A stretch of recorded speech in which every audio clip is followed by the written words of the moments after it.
Good evening, everybody. Welcome into the Mustang Corral here in Linwood, New Jersey, as the undefeated Winslow Eagles take on the Mainland Mustangs. Hello, everyone. Nick Costco on the call with you tonight. Matt ULMERS filming and producing tonight, as always.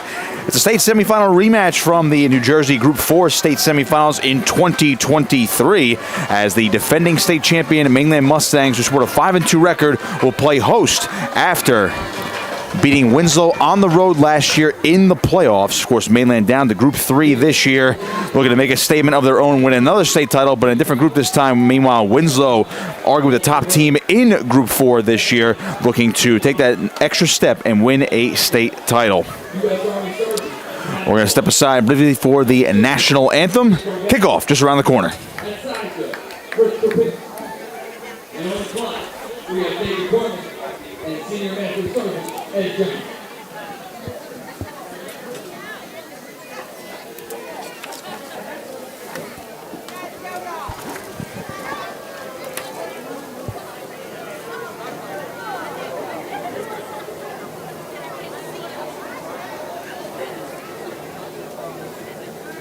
If everyone could please rise as our 2024 Marching Mustang, under the direction of John Rackle, by our national anthem.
Just moments away from a kickoff. Mainland won the toss. They will defer, so we'll see their defense up first. A couple players back tonight. Andrew Gilman and Dan DeFeo are expected to play this evening after dealing with some injuries.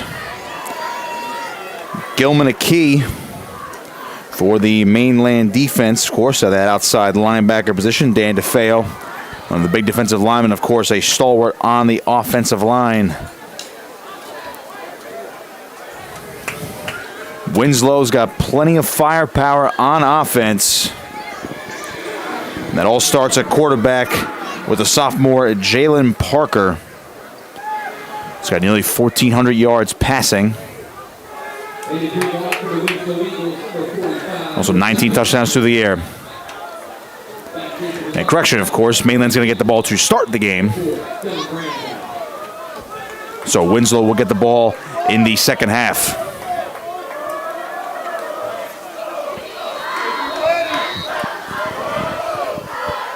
Student section out in full force for the Mustangs, and we are underway as Rashad Emanuel kicks it deep. And here's going to be the return from Mainland's Jake Blum across the 25-yard line, and the Mustangs will operate on offense first as the junior quarterback John Franchini takes the field with the offense. Franchini coming into the evening with 1,157 yards through the air. He's got 9 touchdown passes. Does have 6 interceptions, although 4 of them came against St. Augustine Prep a few weeks back in a loss. Mainland coming off a 42-0 win over rival EHT on the road last week to improve to 5-2. They'll end the season at Delsey next week in a key Group 3 matchup. But first things first, it's 1st and 10. That'll be Dylan Granzow, the freshman running back, getting the opening carry of the game. Gets forward for a couple of yards. Short gain, second down coming up.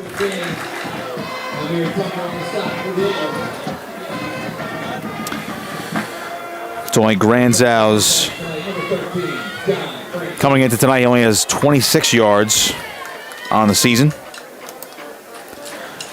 Maybe get him a little bit more involved in the offense. Of course, a future big-time contributor, it seems like.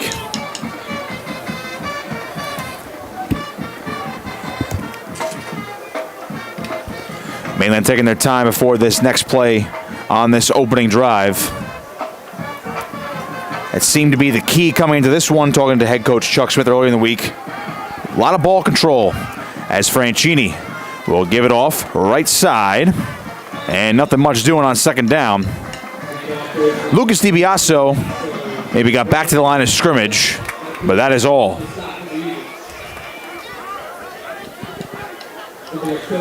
Maybe a 3rd and 8 now for the Mustangs. See if they can at least move the sticks on this opening drive.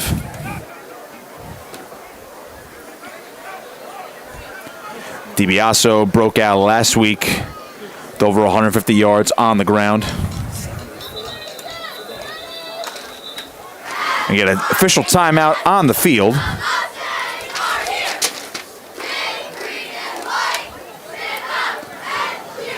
Not sure what they're discussing here with 10:14 to go here in the first quarter.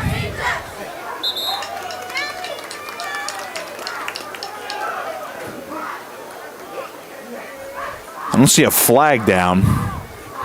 I'm not sure what the confusion was over, but they are conferencing with head coach Chuck Smith.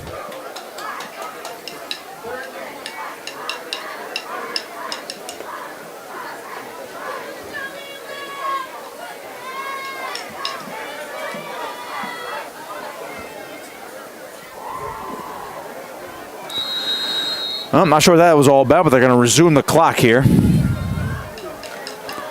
10 minutes to go in the opening quarter, opening drive. And now Franchini, the Mustangs have a 3rd down and 8. Play fake here. Going downfield, the open man. It's Lucas DiBiaso, makes a cut. He'll get across the 50-yard line. A big first down for the Mustangs. Marcus Upton on the tackle. He was slow to get up, but seems to be all right. A big conversion on 3rd down.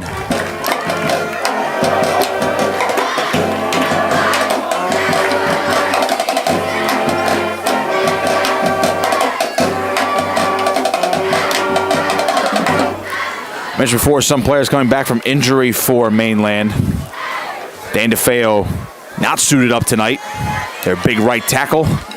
But he was definitely active on the sideline after that reception from Lucas DiBiaso. Franchini will give it off. That's Rocco trying to go up the middle. Got back to the line of scrimmage. Maybe got a little bit forward progress and a lot of bodies flying. There is a flag down as well. So we'll have to check on the penalty.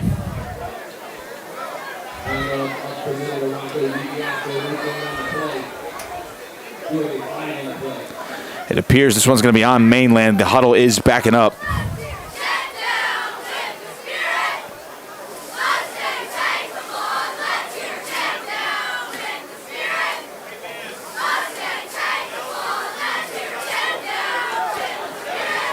This is the second officials conference of the first quarter.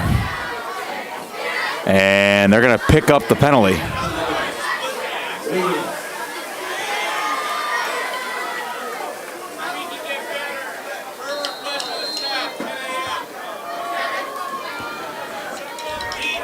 Clock resumes, and DiBiaso officially lost a couple of yards, so it's going to be 2nd and 12 with the ball just across midfield.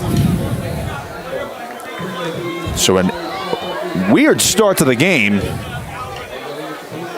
Nonetheless, Mainland is moving. And Franchini, another play fake. He's going to swing one out. That's Lucas DiBiaso, a catch and run inside the 40-yard line before he's forced out of bounds. Good effort by him as Asar Hurd is the one to force him out. Sophomore middle linebacker for Winslow, the speedster. He's a big boy, 6 foot, 205 pounds. Has 31 tackles on the season. And DiBiaso is close to that first down. Now I think the officials are going to signal first down here. At least the near side official was. And we're waiting on the Chang gang over on the far side. Well, I'll tell you, we've had a lot of confusion already. And it says first down on the far side of the field. The ball's at the 37. They haven't moved the chains. And we're going to get another official timeout.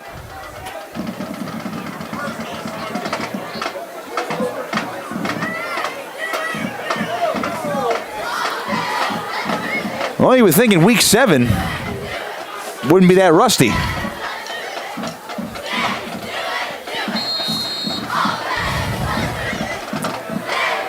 Perhaps they were thrown off by this very warm October. Beautiful night of football, though. On 1st and 10, Franchi's going to get off the Rocco DiBiaso up the middle, breaks the tackle. It almost breaks another one. He gets across the 25-yard line. That's a first down run for the senior. It is senior night here at the Corral. And Rocco DiBiaso gets forward for about 12 yards. Mainland is moving.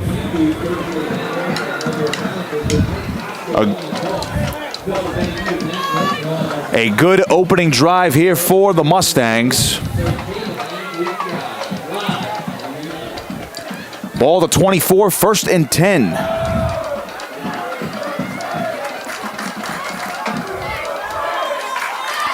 Franchini under center. Toss right. It's Rocco again. Following his blockers, lowering the shoulder. Gets inside the 20-yard line. Good pickup. It'll be 2nd down.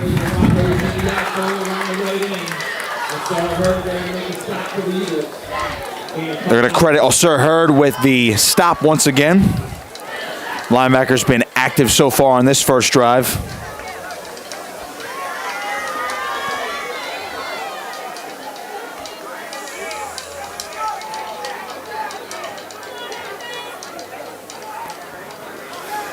Officially a pickup of 5 for DiBiaso. Under 7 minutes to go in this first quarter. The opening drive of the ball game.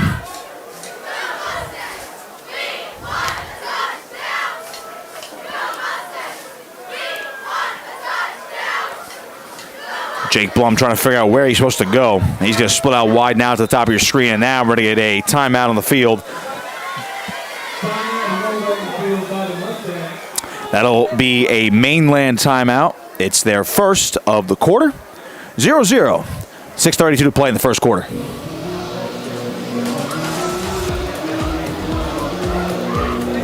This Cape Atlantic Live production of Mainland Regional Football thanks to the following sponsors. The entire Mustang community greatly appreciates all of the support of the 2023 New Jersey State Champions. Tonight's broadcast is brought to you by ULMERS Appliance Service. And now, let's get back to the action at the Corral.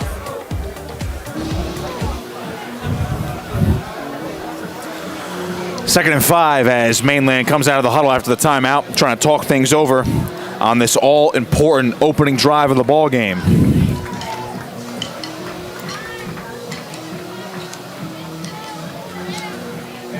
Arguably the game of the week here in the West Jersey Football League as Winslow sporting a 7-0 record, Mainland 5-2 this year. Again, rematch of last year's New Jersey Group 4 state semifinals. Mainland down in Group 3 this year.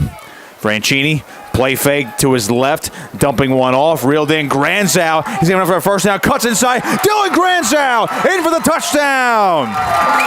That's Granzow's first career varsity touchdown, and a Mainland strikes first. Caught that one from 18 yards out. Nice move to keep himself in bounds.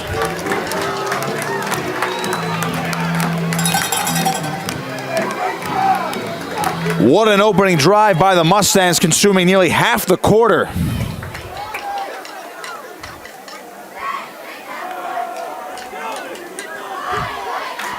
Nate Cashion for the extra point.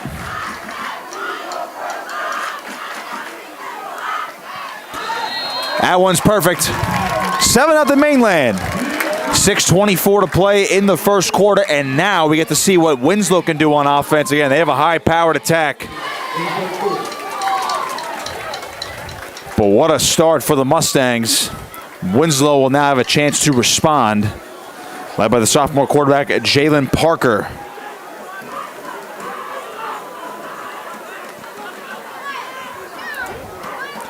How about the freshman, Dylan Granzow? He had a carry on the opening play of the ball game and didn't touch the ball until that last play. That's only his third catch of the season. Made the most of it, though.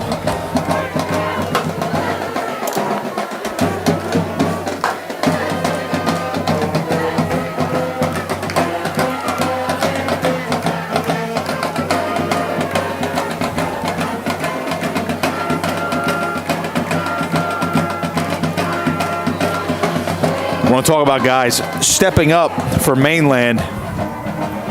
The running back position ran through Stephen Ordilli and Cohen Cook last season en route to that state championship. Rocco DiBiaso stepping up as the lead back this year, but it's been way more of a running back by committee this year with DiBiaso, Chase Hogue, the younger DiBiaso, Lucas. Liam Kennedy's had some carries this year. Now Dylan Granzow, the freshman back, could very well be a big part of this offense throughout his entire high school career. Made his biggest play of the season. Cashy to kick it deep. This is going to be Jaden Poteet on the return across the 10-yard line, now going out to the right side, following his blockers. Found a seam, and he'll get tackled across the 30-yard line. Good return there by the senior.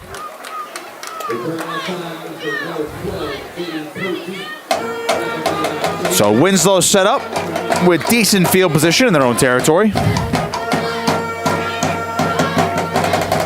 And again, you got to watch out for Jalen Parker. About 1,400 yards through the air. 19 touchdowns.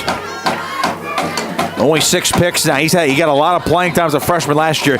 Did not play in this game against Mainland last season.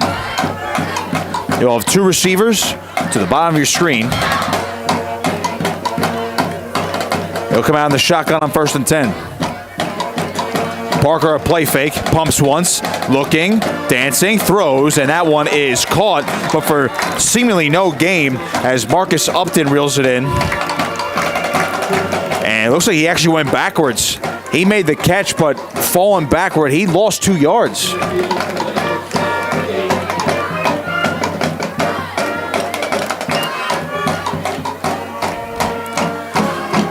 Upton came into the evening with 12 catches for 229 yards and 2 touchdowns.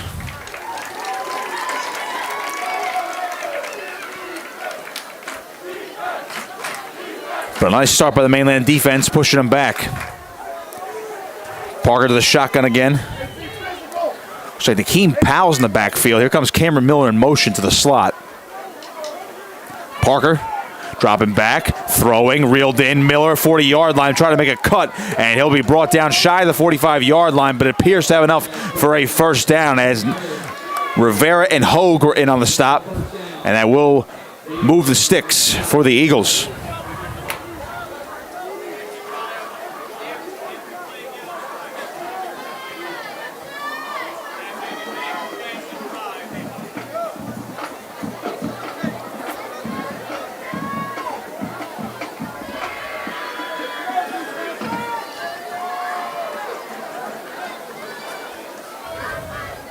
Winslow coming off a 58-0 win over Camden Eastside last week. They have dominated all season long.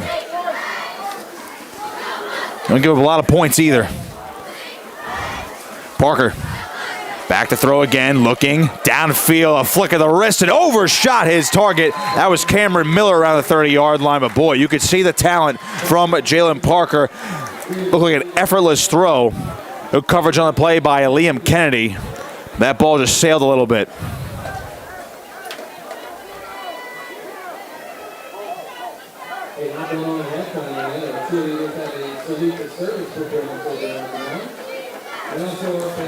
Winslow coached by Penn State alum and, of course, Winslow alum Bill Belton in his 3rd season this year.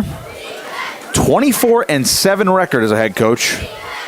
And again, leading Winslow to a sectional title last season. Fell short in the state semifinals to this Mainland Mustang team, which, as everyone knows around here, went on to win the state championship in Group 4. 2nd and 10. Parker, handoff, Powell, met in the backfield, can't get away. Hey, tackle for a loss.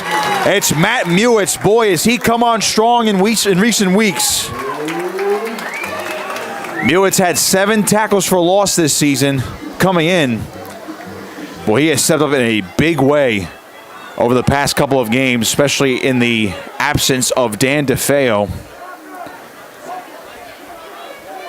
We know how big Dan DeFeo is for that defensive line next to TJ McBall. McBall, you see him down there in a big number 75, only a junior. But Mewitz, only 5'9", 210, plays a lot bigger than that. 3rd and 11.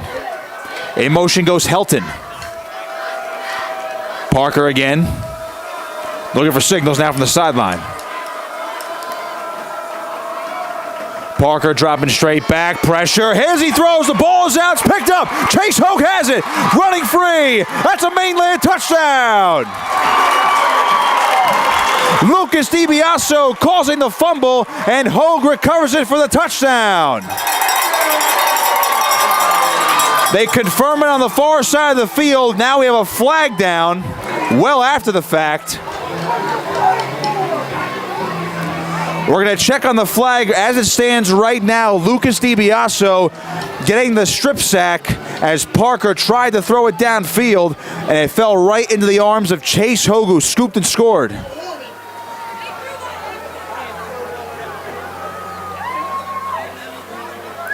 Now again, the flag came down well after the play was over.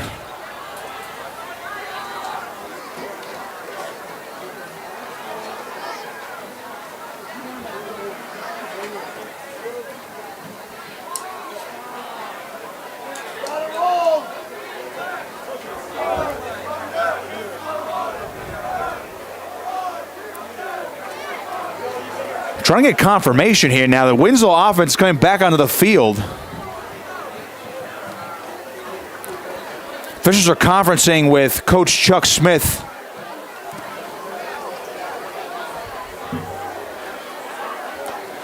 It does say 4th down on the far side of the field now. It looks like they have now changed the ruling. It is an incomplete pass.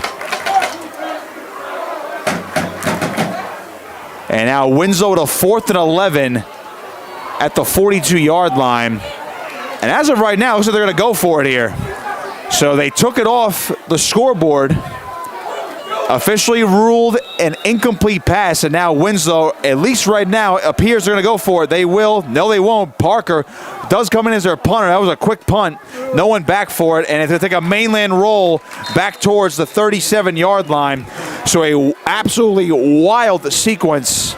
It appeared Mainland took a 2-score lead on a defensive touchdown, but Jalen Parker, the quick punt from the shotgun formation, and it appears the Eagles avoided disaster there. But nonetheless, the Mustangs will get the football back, and the ball's at the 36.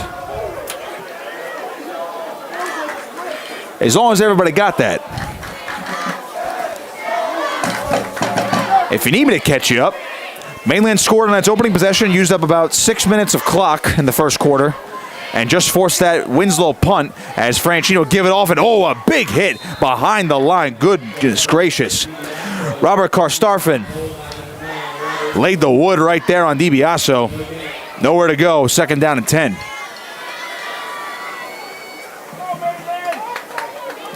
Robert Karstafen, the junior defensive tackle for Winslow, 45 tackles this year. He has 6 sacks. And they're going to officially rule that a loss of 1. So that will be his 11th tackle for loss this season.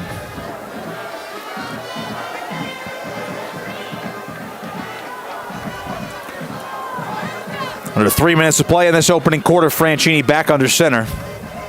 Toss out left, DiBiaso trying to follow his blockers, ran into one, and it looks like that's Nakeem Powell there to clean that up for Winslow. First win in on the stop, and it's going to be 3rd and long. So Winslow, again, avoided disaster by the touchdown being overturned for the Mainland defense. They were able to punt it away, and now the Mustangs are backed up at their own 31-yard line. 3rd and 15.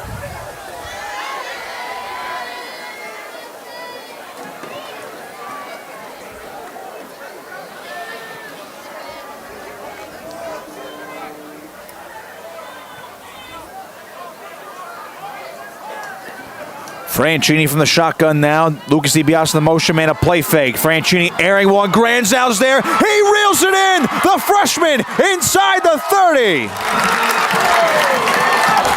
30. He was tracked down by Karan Ali in another huge third down conversion, courtesy of John Franchini's arm, Dylan Granzow. What a first quarter. That's his second catch in this opening 12 minutes.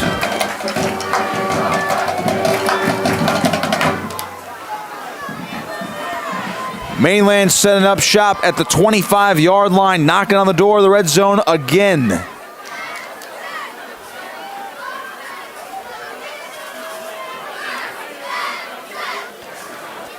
Rocco DiBiase directly behind Franchini, gets the toss out right, good block, makes one cut, breaks a tackle, and a tackle from behind. And he got a good chunk there. Namir Tucker on the tackle.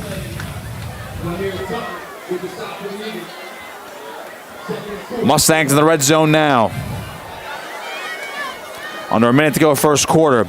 And again, when we can, we'll give you score updates from around the local area.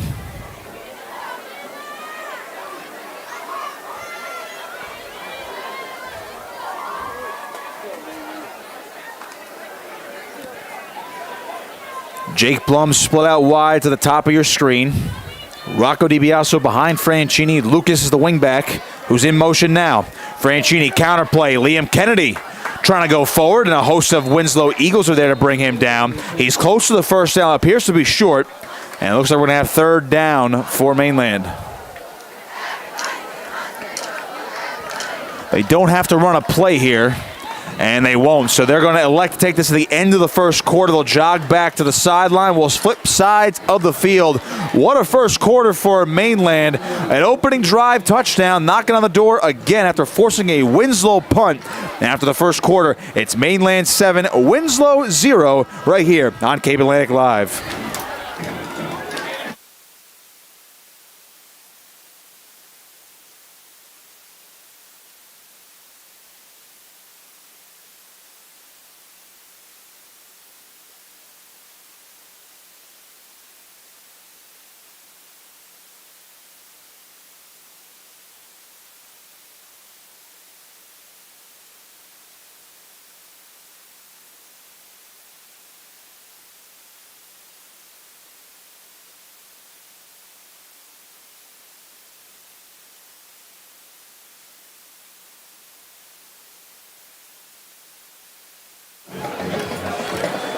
Second quarter action here in Linwood, New Jersey. Nick Costco on the call here on Cape Atlantic Live. Matt ULMERS filming and producing tonight's game.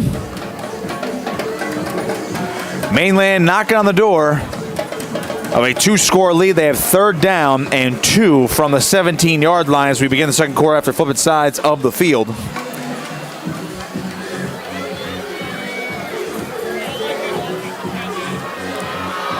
Score update for you in Ocean City as Holy Spirit has a lead over the Red Raiders 3-0.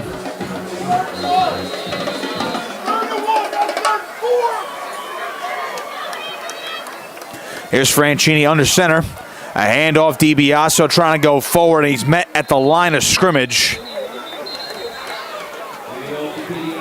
Not sure how much forward progress he got as Tucker first went in on the hit there for Winslow. Well, Nate Cashy, he's 2 of 4 on field goals this year.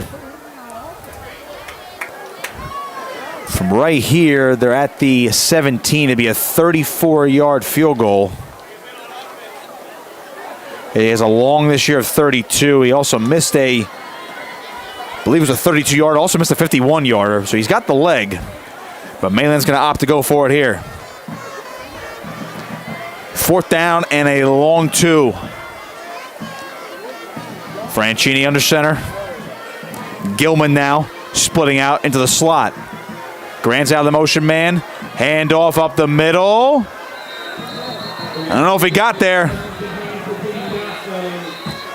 Let's see if DiBiase got there. I don't know if he lunged it far enough. Winslow signaling the other way.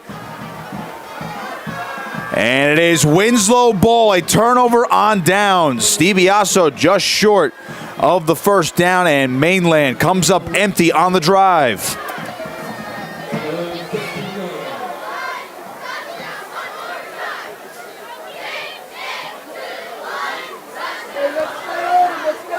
So a big sigh of relief for Winslow. They're going to have the ball just across the 15-yard line. I'll tell you what, that was how close it was for between the difference of Mainland still having the ball and now Winslow marching back onto the field.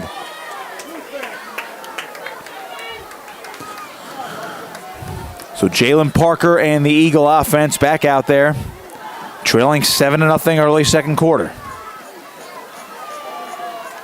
Parker will give it off. Up the middle goes Ali, breaks a tackle, still going, and he's going to carry about 3 defenders with him up to the 35-yard line.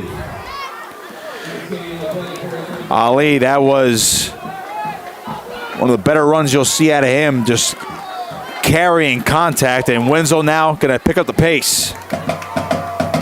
Parker gives it off, Ali again, cutting to the outside, trying to get by Foster. What a tackle by the senior defensive back. Khalib Foster, who's in his full-time starting role as a senior, played a little bit last year, but he has really turned it on from that cornerback position in recent weeks.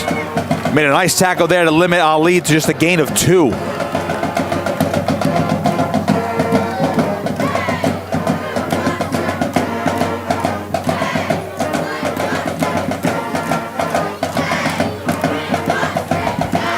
Parker coming out in an empty set now. Trips up top. Up to the motion man going out further wide. Near side dropped. Cameron Miller couldn't reel it in. Foster and Hogue were closing in. But that is a costly drop, as now you have a 3rd and 8 here, instead of either a more manageable 3rd down or, heck, even a 1st down.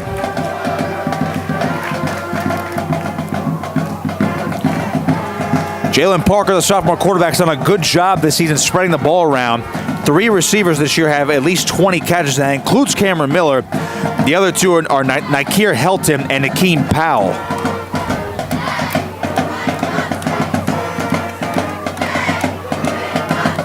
Third and 8. Empty set again.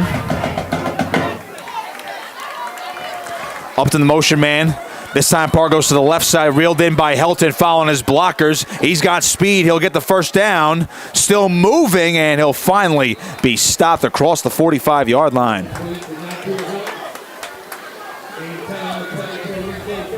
Helton at 6 foot. He's only a $175, but that's a strong wide receiver. Not to mention the speed.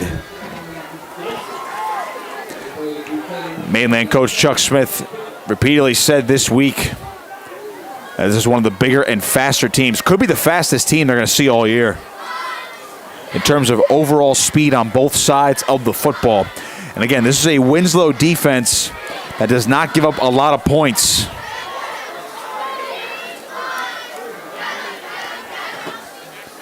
Most points they gave up in a game were 14. That was a 53-14 win over Highland Regional in game number 2 this year. That was back in the beginning of September. But defense has multiple shutouts. 1st and 10. Parker back, throwing deep, right side. Once Upton, too far. Granzow on the coverage along with Liam Kennedy, so they had 2 guys around him. But don't want to diminish the fact that was a pretty good pass there from Parker, just a little bit too far for Upton. That was a pretty tight window.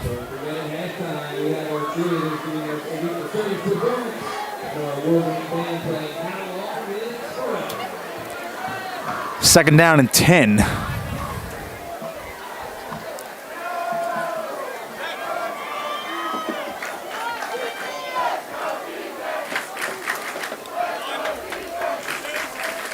The shotgun again is Parker.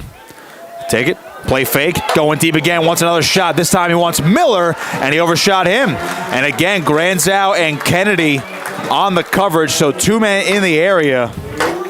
Virtually the same spot, too. And now you have another 3rd and long. As we saw on the previous set, Winslow can convert these 3rd and longs, even with little wide receiver screens or hitches.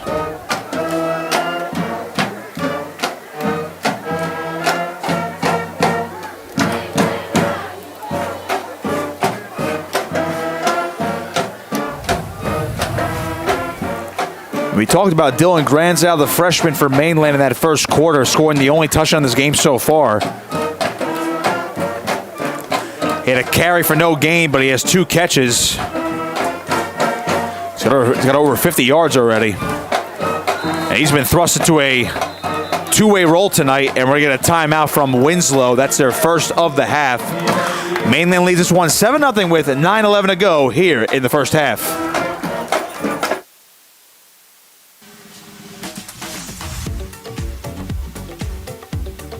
This Cape Atlantic Live production of Mainland Regional Football would like to thank the following sponsors. The entire Mustang community greatly appreciates all of the support of the 2023 New Jersey State Champions. Tonight's broadcast is brought to you by ULMERS Appliance Service. And now, let's get back to the action at the Corral.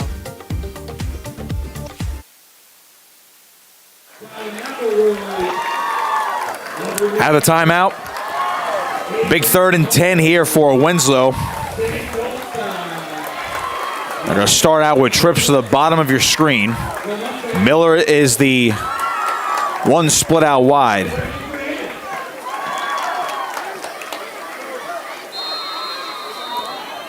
Parker gathering more signals from the sideline. This is a big 3rd down for the Eagles.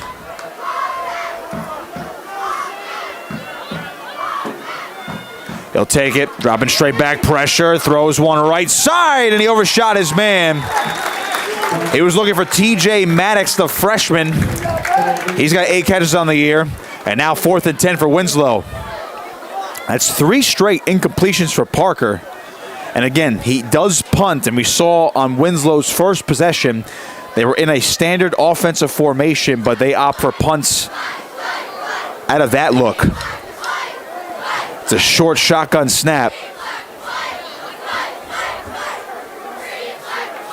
So Mainland's going to operate like Winslow's going to go for it, so we'll see. Again, another empty set for Parker. They are near midfield, and he will punt it. And that one's blocked. It's on the turf. He picks it up. He's got a fall on it, and that'll be a turnover on downs officially for the Eagles, and Mainland is going to get the ball back in Winslow territory. At least from this vantage point, I couldn't tell if that was blocked or if he just could not get a good kickoff and he hit the back of somebody in the front of him. It looks like it was blocked, we're getting told.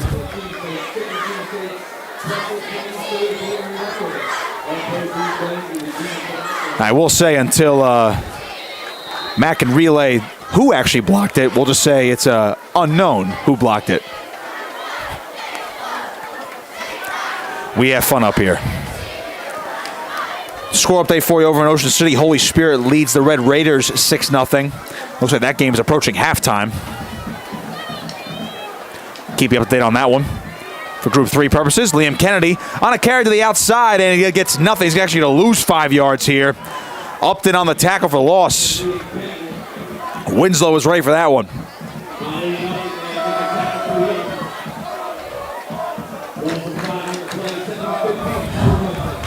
So Mainland drove all the way down the field on their opening possession, used about half the first quarter to go up 7-0. Their second drive stalled in the red zone, and they went for it on 4th down rather than kicking the 34-yard field goal. You have a 2nd and 15 here from midfield, and you know if they're going to be in Winslow territory, they are not going to punt it. Franchini gives off. Chase Hogue up the middle, broke a couple tackles, still on his feet, lunging forward across the 40-yard line, and a good run by the junior, and he'll give him a manageable 3rd down coming up.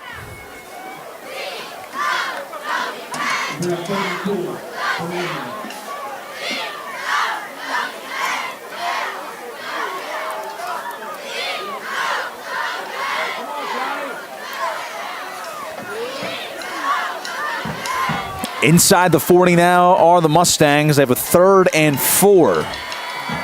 Jake Blum split out wide, bottom of your screen. Lucas DiBiaso on the slot. Granzow comes in motion. Franchini, back pressure, just got it away. It's incomplete. Had to force the throw, or excuse me, had to rush the throw. Threw in the area of Lucas DiBiaso. Nakeem Powell in on the coverage. It's 4th down. And again, based on where they are right now, they're not gonna kick the field goal here. 56 yards out, and it does appear they're actually going to send the punting unit out. Cashy's coming out there. He does punt too, so they're going to let him kick this one, try to pin him deep.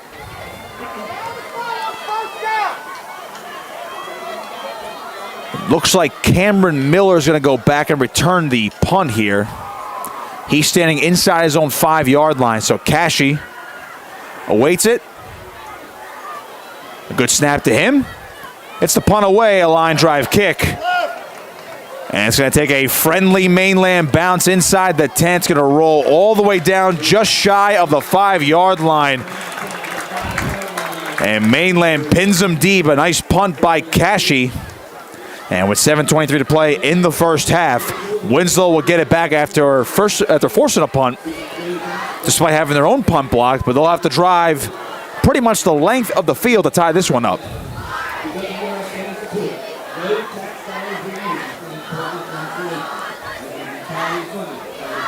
Got a good one, though, tonight. Defense is starting to pick it up now.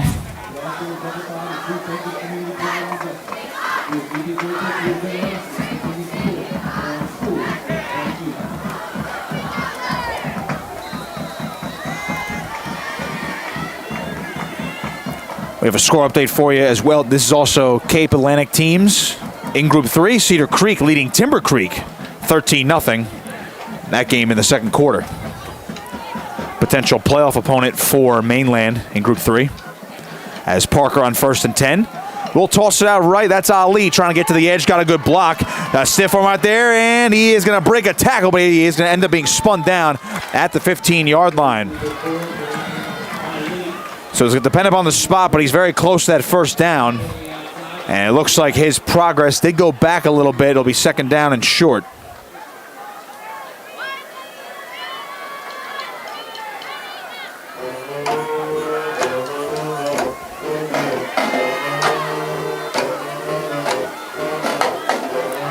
This will be 2nd down and a long 2 from the 14-yard line.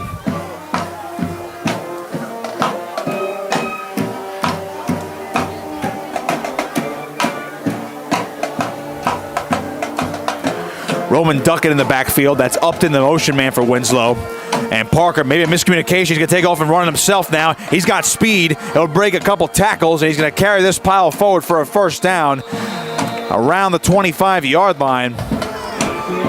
Yeah, I'm not sure if that was a design run right there. It looked like didn't even try to fake the hand of a Duckett. Didn't move right away. But nonetheless, he turned nothing into something, and he'll move the sticks.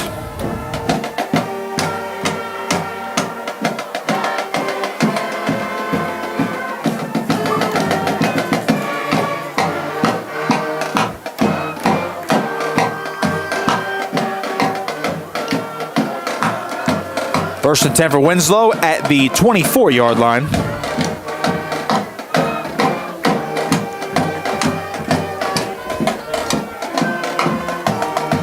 Halfway through the second quarter. 2 receivers each side for Parker. Dropping straight back. Good protection. Airing one deep down the left sideline, and it is incomplete and a flag down. He was looking for Nikir Helton. Jake Blum came over to pick up his man. That was Nathan Rivera on the coverage. And Winslow already marching down the field for pass interference.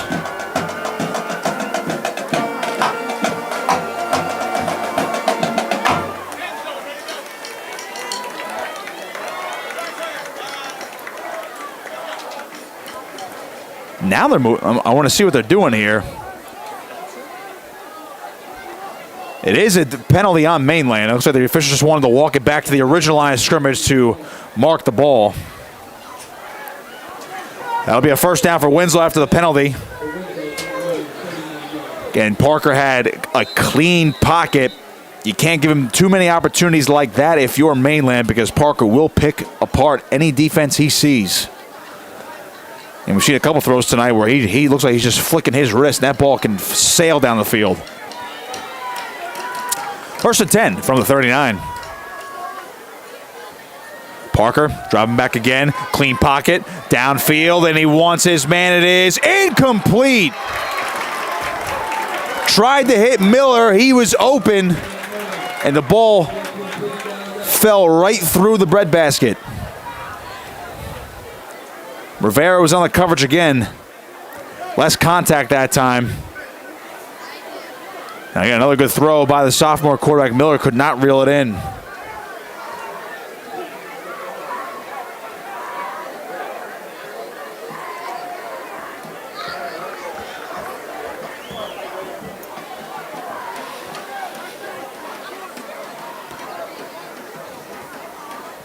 See what the Eagles have cooking on this next play. 5.5 minutes to play in the half. Winslow gets the ball to start the third quarter. Parker mishandled the football, he has to fall on it, and he's going to lose some yardage here. 3rd and long coming up. I'll tell you what, those last couple of plays for Winslow just out of sync right now.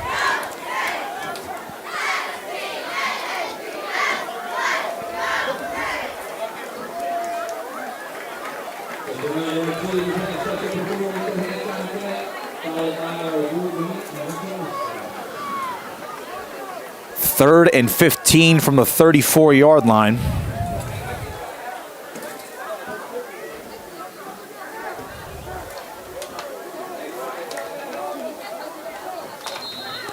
And we're going to get whistles and a timeout. This one will be Winslow's second timeout of the half. They have one remaining. 4:46 to play in the half. 7-0 Mainland.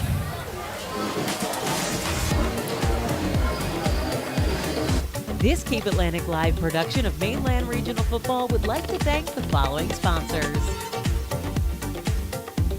The entire Mustang community greatly appreciates all of the support of the 2023 New Jersey State Champions.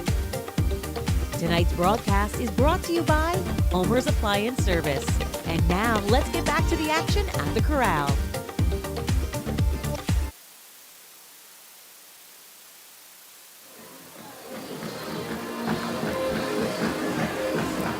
.446 to play in this first half. Very competitive ball game right now. But Winslow, after a drop snap from Jalen Parker, is backed up with a 3rd and 15 from their own 34.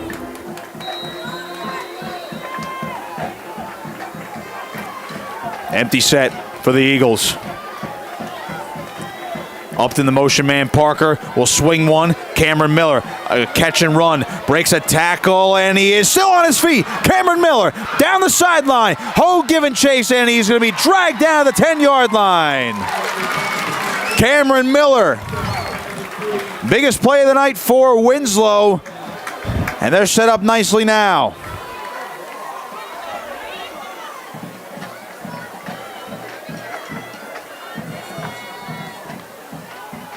Ball spotted at the 10.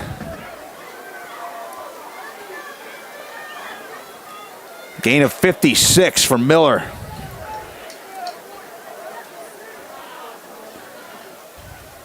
Those quick hitters pay off big time for the Eagles.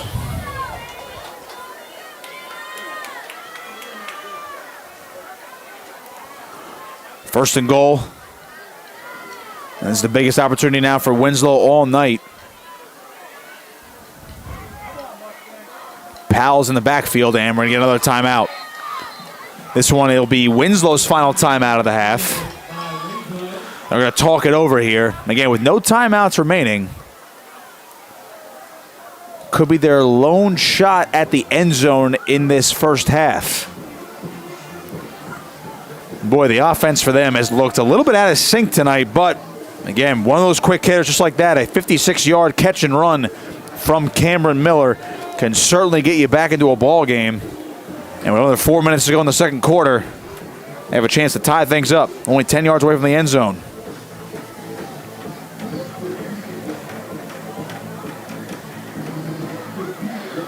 Ocean City and Holy Spirit going to go into halftime. Holy Spirit leads that one 9-0. 3 field goals from Mason Forte. Holy Spirit, one of the hottest teams in South Jersey. They've ripped off 6 straight wins since losing to Millville on opening weekend. Ocean City giving them a fight. First and goal for Winslow. Parker in the shotgun. Powell to his left. Dropping back. Parker throwing to the corner of the end zone. It is caught. Touchdown, Winslow. Nakir Helton. That's his 7th of the season, and the Eagles are an extra point away from tying things up.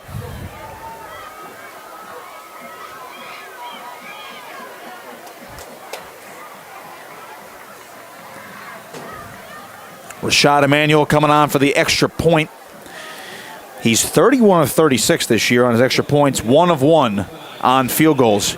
Cameron Miller is the holder. He had that big 56-yard catch and run to set him up down here near the end zone. And now Emanuel's for the extra point to tie things up. It's on the way, and it is good. 7-7, we got a ball game. 3:48 to play in the half. Mainland will get another crack at it, though. And again, this could be a drive where they are going to look to be pretty aggressive. They have 2 timeouts remaining. But Winslow gets the ball to start the second half.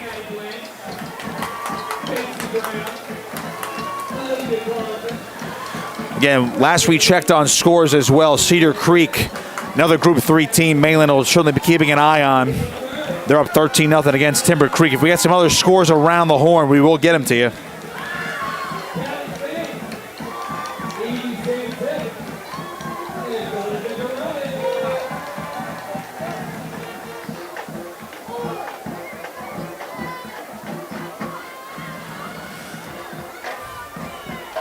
It's only the second time tonight Mainland is going to be returning a kick.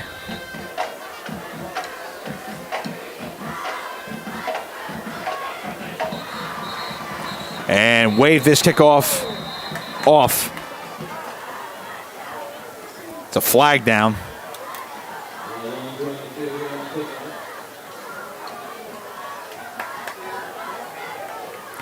And it looks like offsides on Winslow.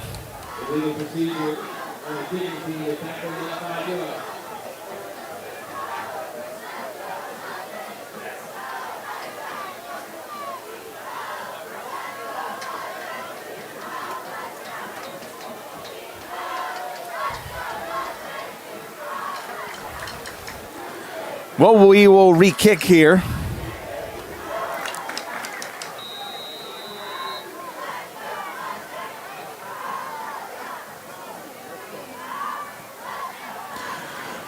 Kick is away. This will be Granzow to return it from his own 10-yard line. Cuts, and now he slips. So he stumbled. The turf monster got him.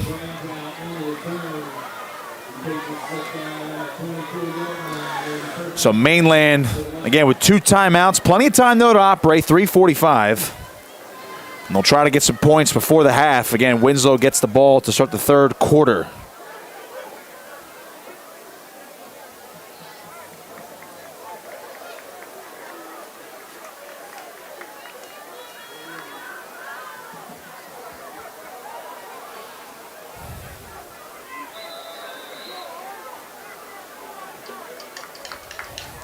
First and 10 for Franchini and company. Had their opportunities. Handoff, Granzow. He gets tackled in the backfield. Nowhere to go. Robert Karstarfin, first one there to make contact. And it'll be second and long.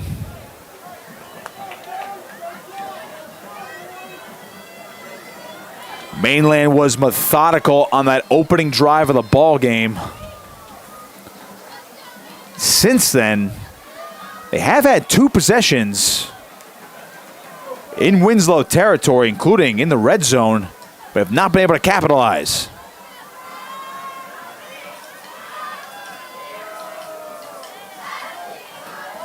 Here's Franchini. Play fake, pressure, just got it away, and it is incomplete. Out of the reach of Lucas DiBiaso. Good coverage, though, by Powell. Really no room for that play to happen for the Mustangs. If you're Mainland, you do got to be careful, though. Under 3 minutes to play, but the clock stops with that incomplete pass. And now you have a 3rd and long. We've seen 2 big 3rd down conversions on throws from Franchini tonight. And the Mustangs are going to definitely need another one here. If anything, just to play the field position game and keep it away from Winslow's offense.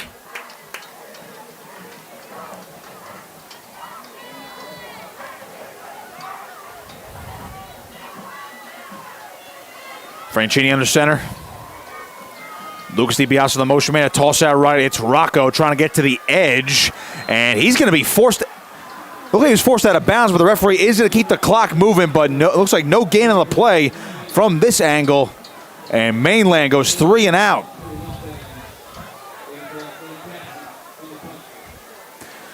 Winslow cannot stop the clock. They have no timeouts remaining in this half, but if you're Mainland, you want to make sure that clock runs down as much as possible. And now you got to play solid defense here if you want to keep this a tie ball game going into the half.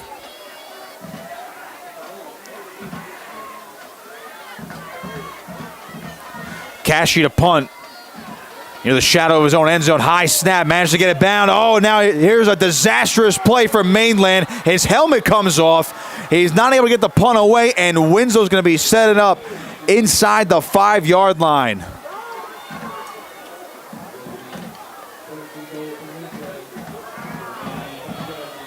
Things have turned in the favor of Winslow. They have a chance to take their first lead of the ball game.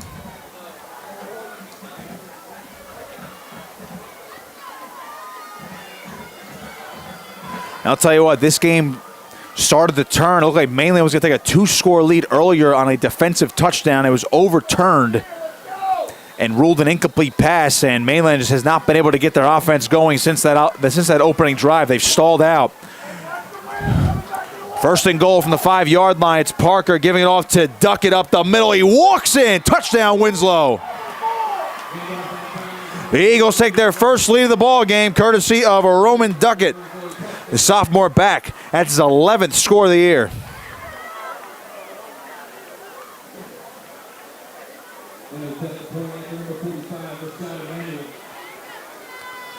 Rashad Emmanuel on for the extra point.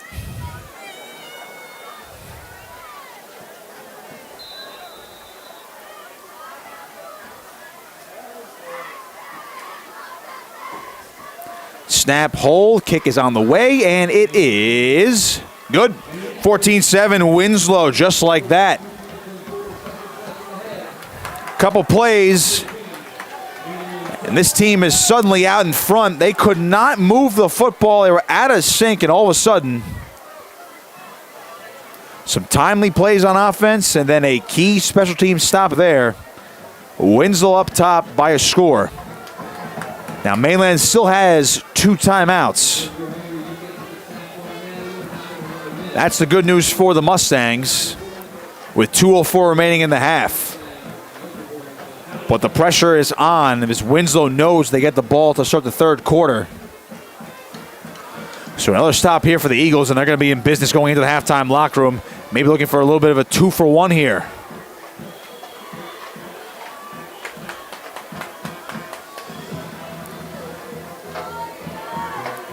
If you're Mainland, you do not want to go 3 and out here. Biggest thing would be to not give the ball back to the Eagles. They can strike in a hurry. Emmanuel will kick it off. And Jake Blum, head full of steam, up the middle, breaks a tackle, found a seam. Blum breaks a tackle. Jake Blum inside the 45. Oh, Jake Blum nearly took it to the house. The spark Mainland needed, courtesy of their breakout wide receiver, Jaden Johnson, the first one on the tackle there for Winslow.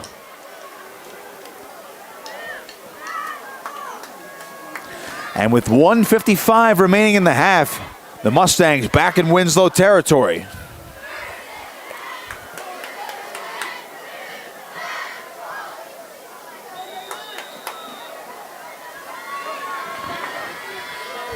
First and 10 for the Mustangs at the Winslow 41.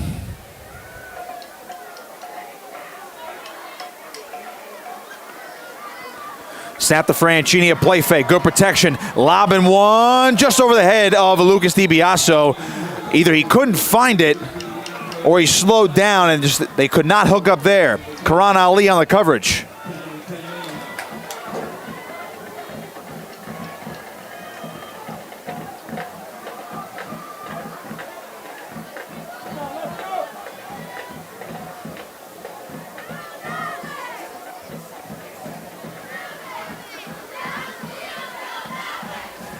This is the third possession for the Mustangs that's in Winslow territory. They were in the red zone for one of them and were stopped on fourth down. That was after the defensive touchdown was taken away. Handoff up the middle, and the ball came out. It's Winslow football. Hogue had the carry. Looks like Benjamin Carter forced it out. Could not see the recovery, but the Eagles fall on it. That is a massive turnover.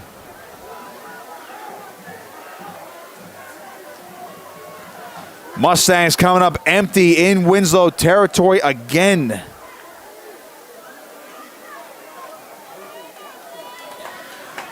That's that Winslow defense we've talked about throughout this entire game. That's why that opening drive was all the more impressive by Mainland, but they've dialed it in since. Benjamin Carter, at least from up here, that's going to be his second forced fumble of the year, and the sophomore defensive end has been a star this year.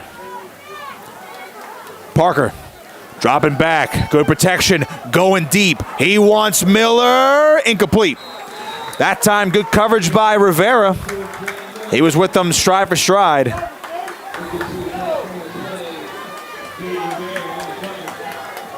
But Winslow's going for it now. They're looking for those deep shots. Second and 10.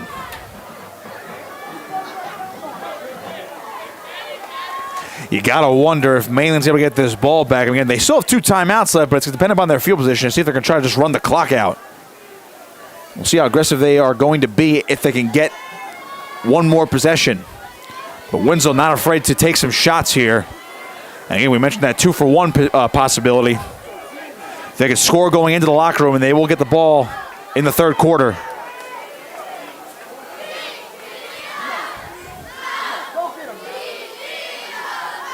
Powell shifts up, Parker dropping straight back. Muir's trying to give pressure, a deep shot again, and this is an open man. It's reeled in. It's Helton. It's his second touchdown of the ball game. 57 yards, Jalen Parker to Nikir Helton. It's his 8th score of the year, 2nd of the night. A gigantic momentum swing as Winslow's up by 2 scores.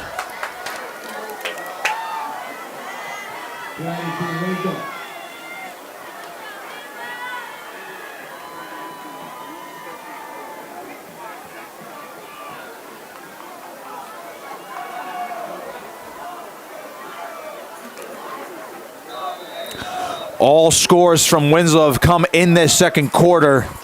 And boy, what a surge at the end of the half here. Emmanuel's extra point is right down Broadway. It's 21-7. 90 seconds remaining in this half. Now again, Emmanuel kicked it deep to Blum last time. He had a great return. So we're going to see if they can give him another opportunity to return the kick. But if Blum can get another return, or Granzow, he's the other deep man tonight, if they can get another good return, they might have a shot here to get to the end zone.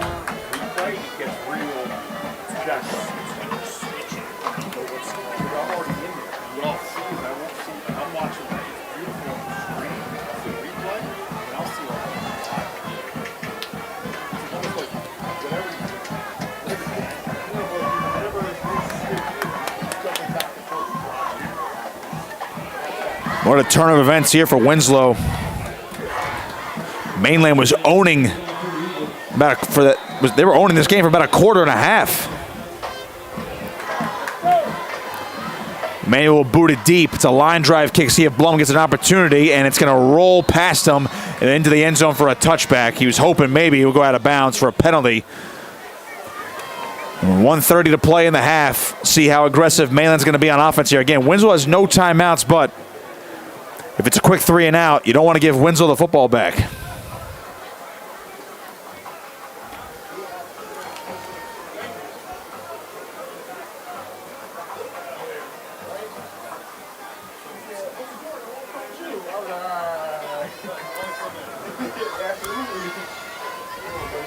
Ball's at the 20. Franchini coming back out. He's going to come under center to open up this drive.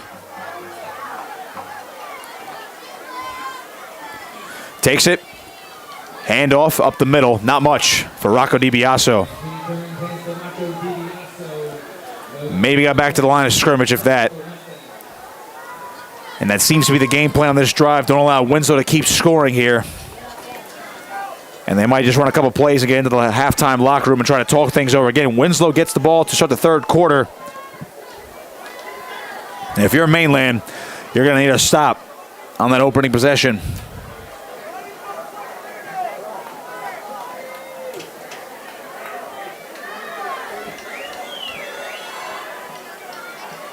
Franchini gives it off. Lucas DiBiaso gets hit hard in the backfield. My goodness, nowhere to go. That's Carter again. Benjamin Carter Jr., again, only a sophomore. He's 6'1", 230. He's a mammoth of a defensive end. He's only going to get better. This Winslow team has studs all over the field. 3rd and long. Now, I don't think the Mustangs have to run another play here. 15 seconds to go and counting.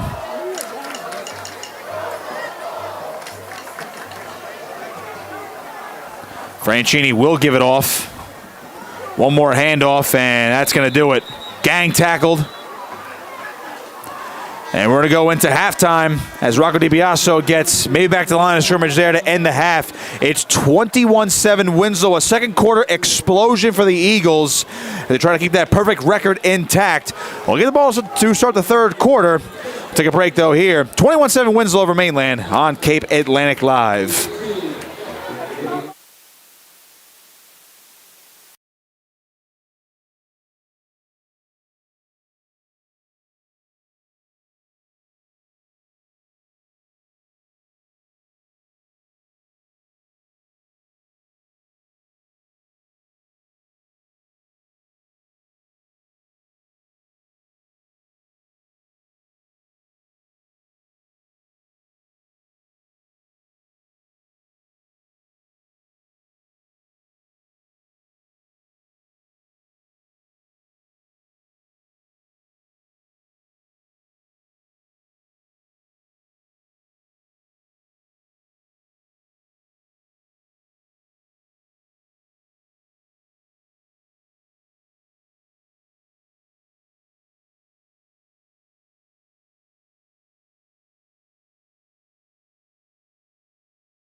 Welcome back to the Corral here in Linwood at Mainland Regional High School. Nick Costco on the call here on Cape Atlantic Live. Matt Ulmer filming and producing tonight's broadcast as the Winslow Township Eagles have the 21-7 lead as we get set to begin the third quarter, where Winslow gets the football.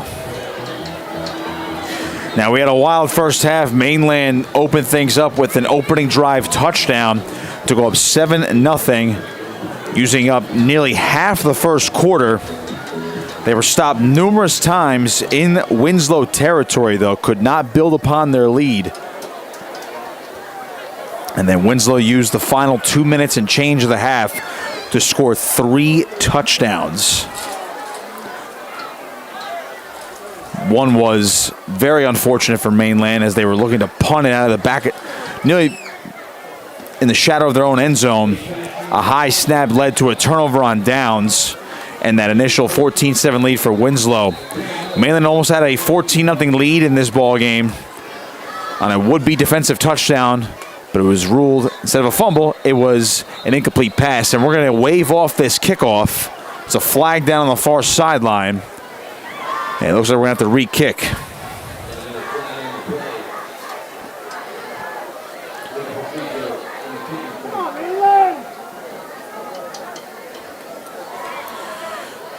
I do want to mention the record watch, by the way, for Mainland, at least on the offensive side of things. John Franchini, who's in his third year as a starting quarterback, the junior, came in tonight with 43 career touchdown passes. Now at 44, still third all-time in school history. Needs 2 more to tie the all-time school record.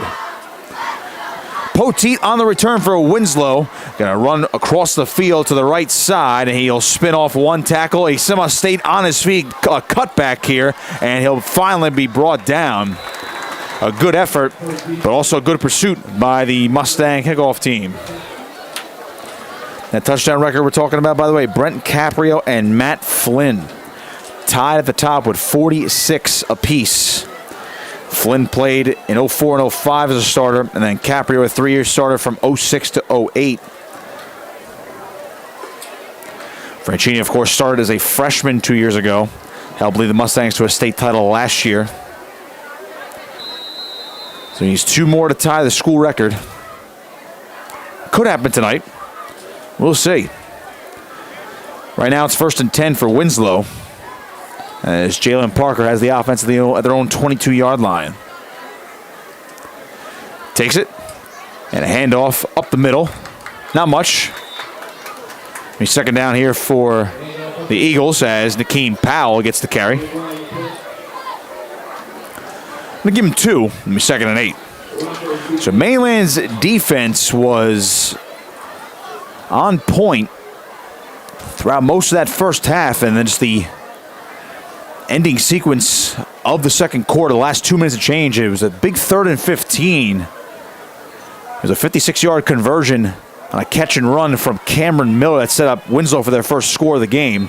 And we're going to get some early movement. And this one's apparently going to be on Mainland, and that's going to move Winslow up 5 yards. So the self-inflicted mistakes right now for the Mustangs have allowed Winslow to get back in this game and then ultimately take the lead.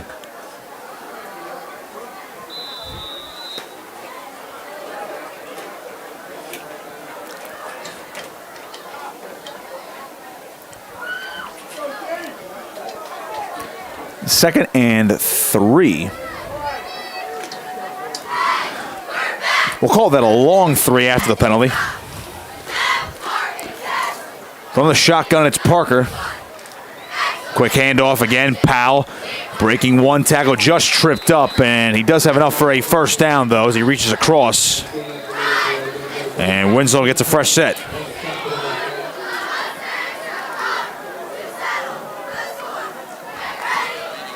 Have a score update for you. Over in Ocean City, Holy Spirit still leads OC 9-0 as that game just got to the end of the third quarter. So a fast-moving ball game out there over the bridge. Mainland beat Ocean City right here in Linwood 2 weeks ago, 14-0.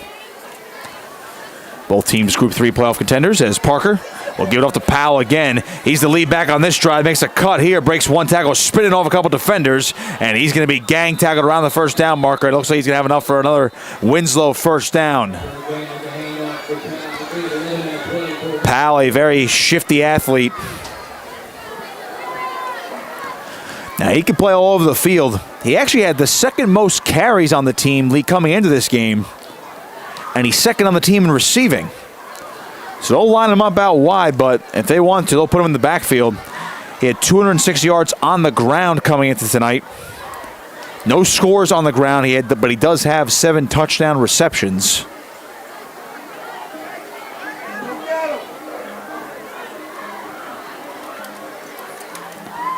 Parker on 1st and 10. And give it off to Ali. To the right side, good tackle made on the play just across the line of scrimmage by Rocco DiBiaso. And they're going to give Ali, looks like a gain of 1.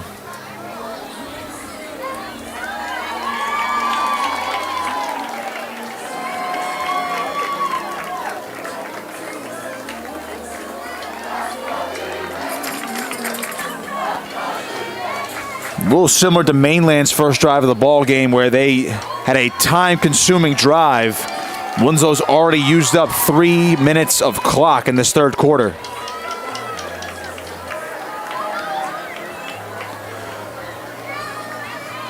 Parker dropping straight back. Good protection. Airing one downfield, and it is caught by Cameron Miller. What a grab. Able to beat Liam Kennedy, who got a hand in there trying to rip the ball out, but Cameron Miller was plagued by some misfires and drops in the first half, but he has come alive since that 56-yard catch and run, and he made a nice catch over the middle.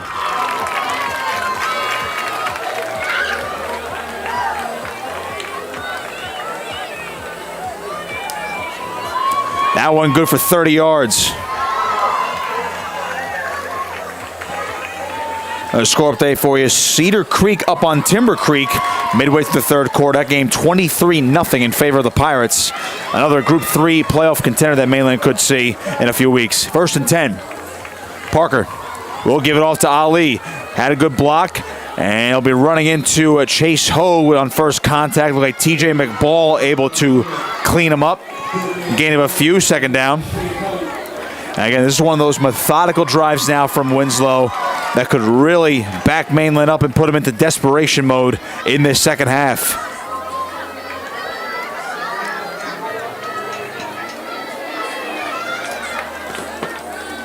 Last we checked, by the way, Middle Township up on Absegami 7-6 at the half. And Gammy just moved into playoff positioning this past week as well in Group 3. A lot of local teams in Group 3 this year. 2nd and 7.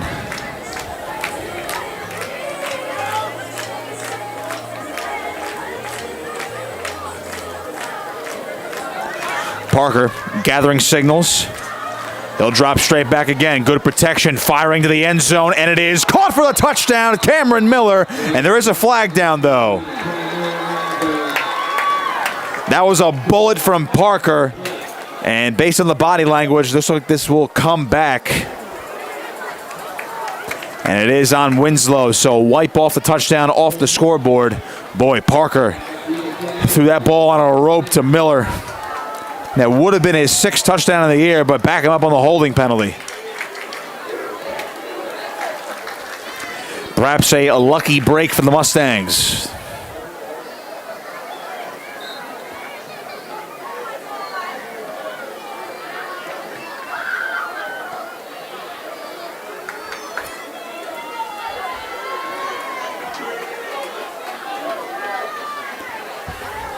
Second and 17. Ball spotted at the 31 as Parker goes to the shotgun again. Now Duckett is in the backfield with him. Miller is going to split out wide to the top of your screen. Parker back.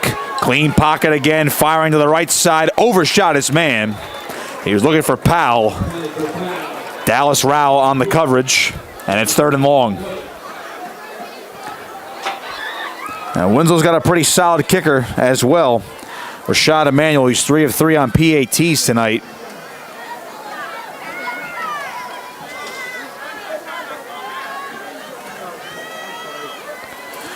He's only kicked one field goal, though, this year on his lone attempt.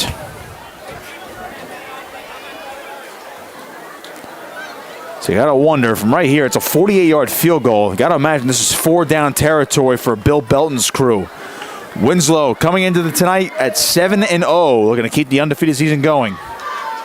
Parker dropping back again, good protection, going downfield to the right side, and it is... Did he catch that? Yes, he did. Touchdown, Winslow. It's Cameron Miller. What a grab, falling backwards, and the Eagles strike again. That's their 4th straight score unanswered.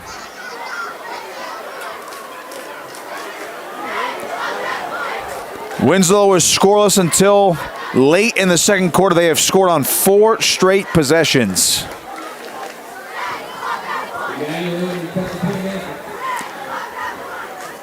That one from 31 yards out.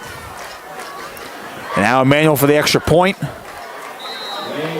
Line drive kick is no good. Hooked it. And it's 27-7. So Winslow now up by 3 scores. Mainland's got some work to do after Winslow churned up over 5 minutes on that possession.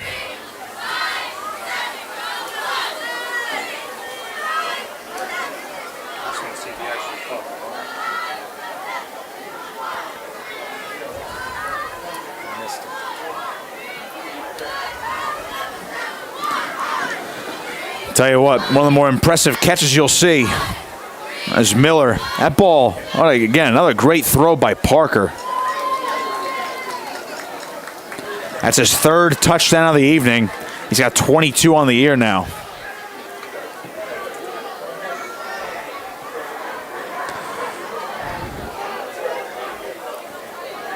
Well, Mainland knew winning a state championship in 2023 would give him one of the hardest schedules in South Jersey. And the top division in the West Jersey Football League, the American Division, which features Mainland, Winslow, Millville, Cherokee, and St. Augustine Prep. It's basically a who's who of top teams around here. Mainland defeated Cherokee earlier this season.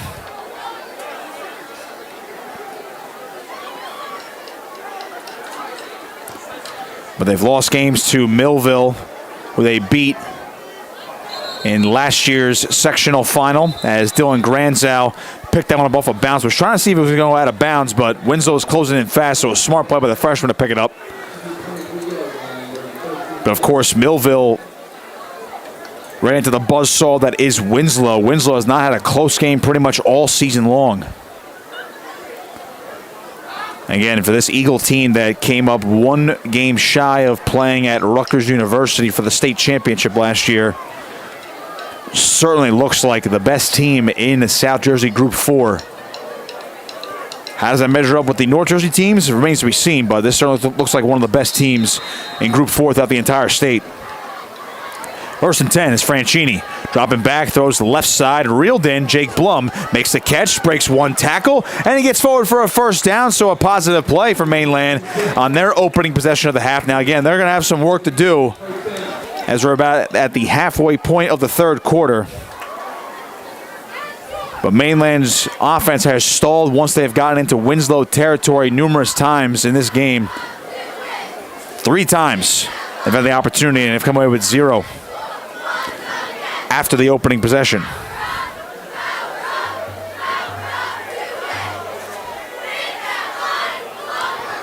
Blum, who just made that catch, to the bottom of your screen now. Lucas DiBiase, the motion man. Franchini, a clean pocket, airing 1 deep for a Blum. He makes a catch with a man on him. The ball comes out. It's loose, and it goes out of bounds.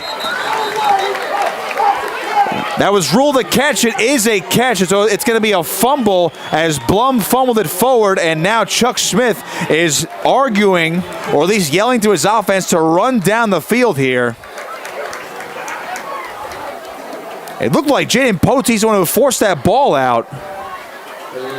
Winslow's arguing for an incomplete pass, and Mainland a bit of a fortunate play on the catch from Blum over the shoulder. A great throw by Franchini.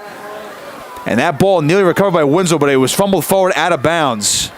Refs did rule it a catch. It's 1st and 10. They're going to run a play here. Granzow spinning off one man, lunging forward. A nice run by the freshman to get a good chunk, so it's 2nd down. So at this point, now you can't go back.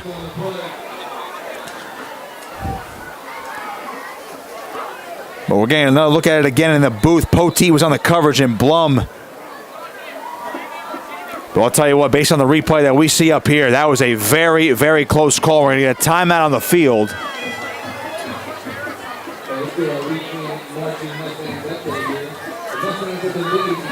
27-7, 5:45 to go in this 3rd quarter. It's 2nd down and 5 for the Mustangs. Knocking on the door.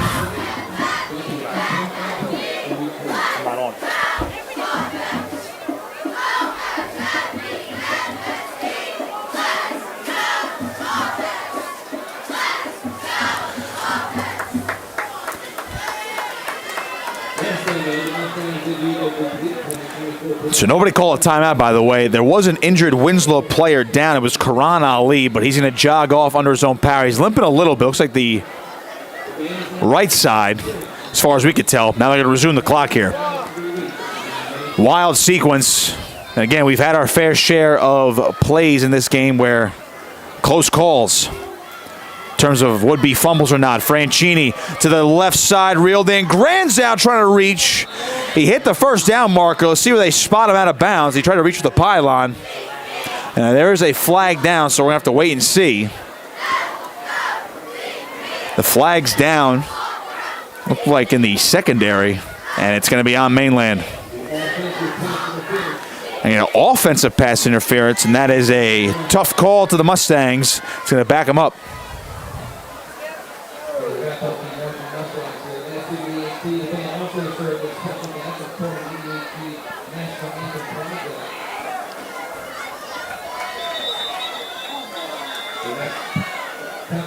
And now we're going to get another timeout on the field, and it will be, this time, an official timeout from Winslow. That's their 1st of the half. 27-7 Winslow, 5:27 to play in the 3rd quarter.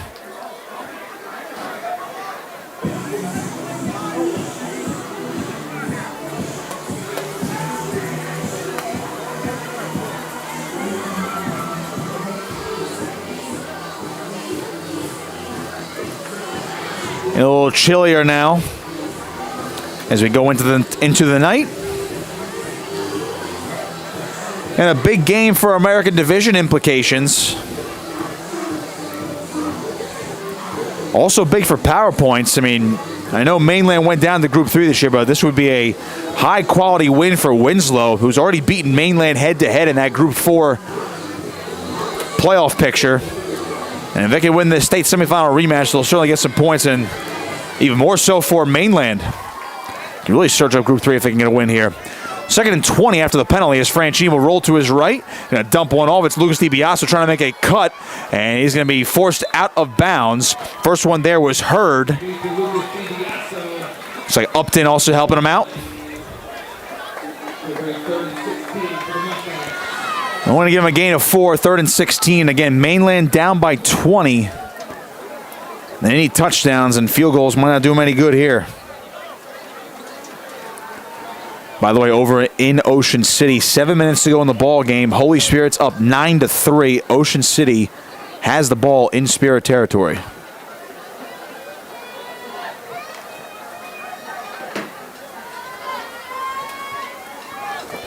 Third and 16. Franchini goes under center. Looks like it's going to be 4-down territory for the Mustangs as he'll fake the toss here, looking, throw into the end zone, and he was looking for a Blum. He wanted a flag. He's not going to get it. Good coverage in the back end there. Upton and Helton were in the area of Blum. It looked like maybe his shoulder was tugged, but that ball did sail, and perhaps just a miscommunication on the route there between Franchini and Blum. They have a big 4th down here.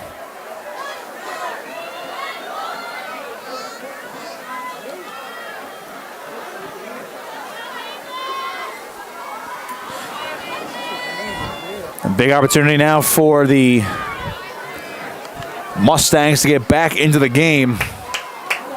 They have a long way to go. They can still get a first down though. 4th and 16 from the 20. Franchini got a good block from DiBiaso, going to his left, throwing incomplete, and a flag comes down. Powell was the man in coverage for Winslow, and he might be the guilty party there for the Eagles.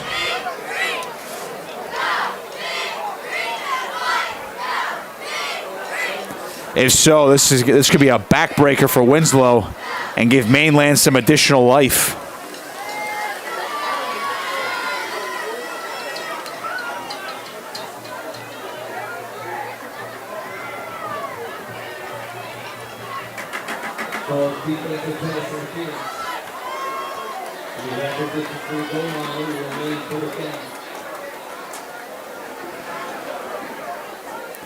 So they're gonna. This is officially a pass interference on Winslow, but it's half the distance to the goal, so it does remain 4th down here, but a more manageable 4th down for the Mustangs.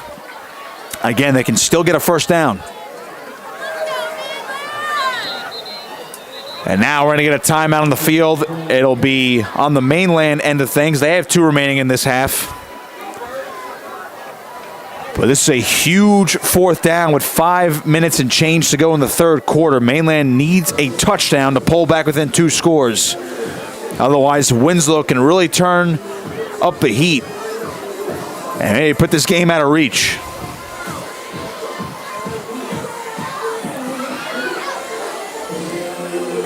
If you're worrying about what's going down across the bridge, Ocean City is knocking on the door of potentially taking the lead here over Holy Spirit. Spirit's up 9-3 with 4.5 to go in the 4th quarter. Ocean City is at the 1-yard line. For those trying to keep track, and Mainland sends out the field goal unit here for Nate Cashy. And this one is drilled perfectly. So Mainland cuts into the lead, courtesy of a 27-yard field goal from Cashy. So they elect to just cut into the lead. It's 27-10. So Mainland does get some points out of it, but they still trail by 3 scores. But you got to figure the mentality down there on the sideline, they still have enough time here to climb back into this ball game.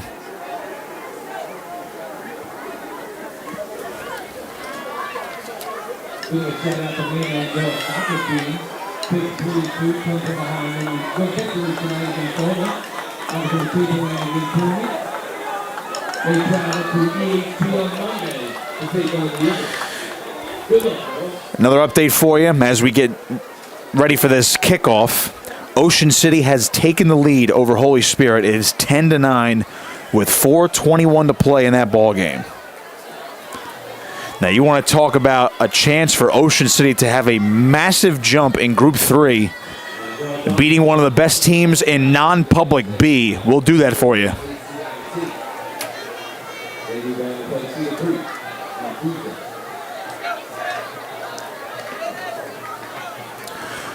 Still Cedar Creek 23-0 last we checked in terms of Group 3 scores. They're up on Timber Creek right now. Cashy will boot it deep. That one nearly bobbled, but it's Poteet able to pick it up. He's got a lane. Has a chance. Breaks a tackle. He's off and running. You can kiss him goodbye. Jaden Poteet all the way for a touchdown. Speed on display, and hold the phone. We have a flag back down near the Winslow sideline inside the 40-yard line. This could be coming back.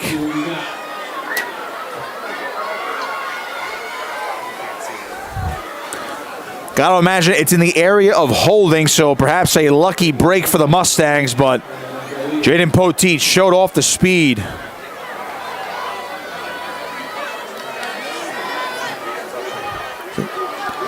There was a flag down, and they're going to rule this. It's still going to be a touchdown. How about this? So either the penalty was on Mainland or they picked it up. Didn't see a ruling down there, but this is going to stand as a touchdown. Jaden Poteet. That's his first touchdown of the year. And it's a backbreaker for the Mustangs.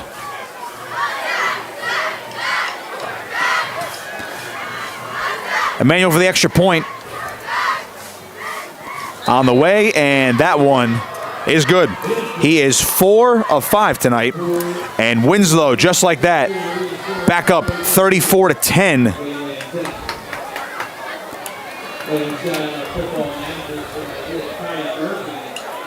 The good news for Mainland, though, despite the fact they just gave that up, it's still a 3-score game. 3 touchdowns, all with 2-point conversions, could pull them back in. But they're going to have to start scoring, and they're going to need some stops. Winslow can just beat you too many different ways. And another impressive showing right now from the Eagles.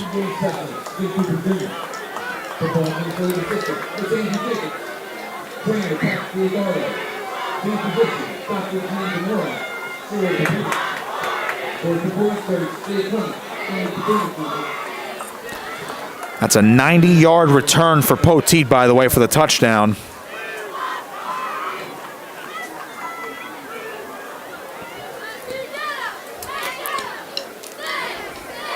And Mainland had it early on.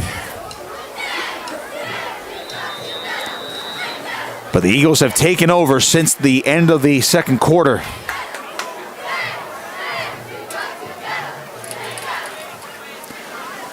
Manuel booted deep. It's coming to the near side. And this is going to be Jake Blum. Across the 20. Trying to follow his blockers up the middle. Gets across the 30. Oh, he bounced to the outside. Jake Blum across the 45. Across midfield now and finally brought down. Another big return for Blum. Last time he did that, he set up Mainland nicely. Now they'll have to try to convert. Jake Blum, he's been a breakout wide receiver for the Mustangs this year. 8 touchdowns on the season, came into tonight with 23 catches and 672 yards. 9 total touchdowns, by the way. He had a rushing touchdown earlier this year. I'll tell you what, he's showing off his kick return abilities now.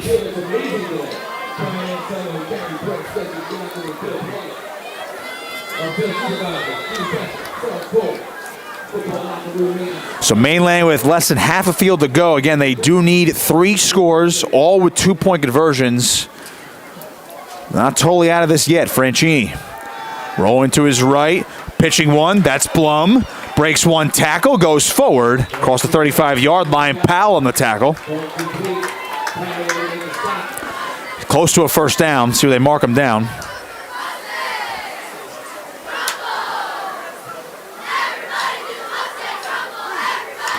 Looks like he actually did get enough for a first down. They're going to rule him that forward progress was good enough.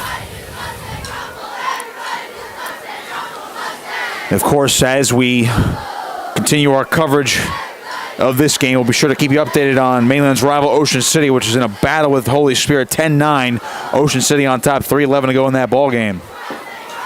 Franchini gives off the freshman Granzow. Found a hole, but quickly closed by the Winslow defense. Good game, though, about 5 yards.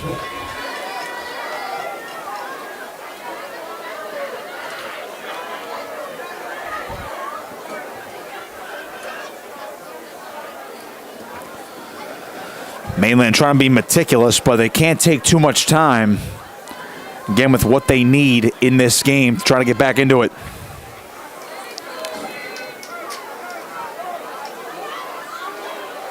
Franchini, play fake, looking to the left side, and it's incomplete.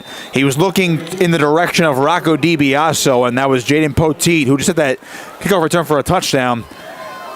Looked like he was the intended receiver, but he was trying to track into the football, so it looks like a miscommunication there. Franchini was hit on that throw as well. Winslow was closing.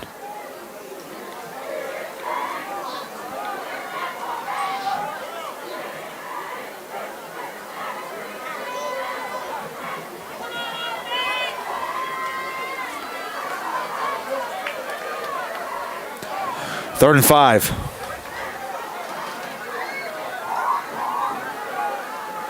Franchini, pressure coming, trying to dump a screen. It's Chase Hogue. Breaks one tackle, but he's tracked down from behind.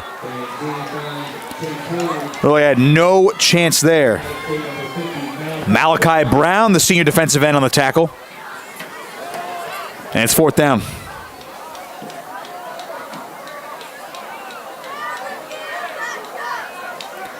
Looks like, by the way, Ocean City just turned Holy Spirit over on downs. They got the ball back. And the Red Raiders, a 10-9 lead, back on offense with 3:05 to play, looking to upset Holy Spirit. Meanwhile, Mainland here with under 3 minutes to play in this third quarter. They have a 4th down. Franchini back, rolling to his right, fires, reeled in. Jake Blum catching a 1st down, run out of bounds. And it looks like he just got it too. Far side official has a 1st down. Let's see if we get a measurement here. He was forced out of bounds by Poteet. And it is officially a 1st down. Close call. They are going to move the sticks, and now we have whistles. We're going to get an official timeout, and they're going to talk this one over. I was going to say, on the near side, it looked like he had it, but that far side judge had Blum right at the 1st down marker.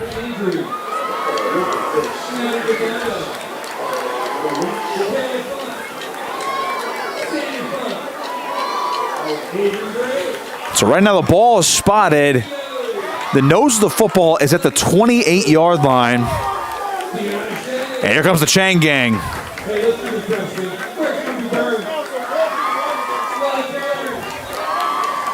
Well, this is a huge call in the game here. If this is the 1st down for Mainland, they can keep this drive going. But if Winslow gets the ball back here, they can put this game on ice. And that's a 1st down, and the entire football is across the marker. So perhaps maybe not even a need for a measurement there, but nonetheless, it's a 1st down for the Mustangs.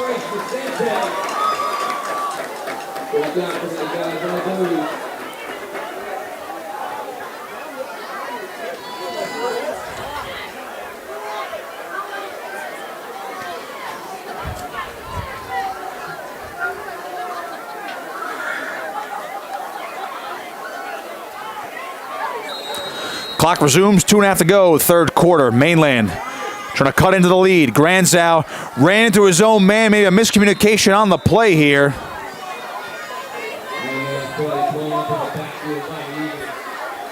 Looks like Chase Hogue ended up with the football. Definitely a botched exchange of some sort.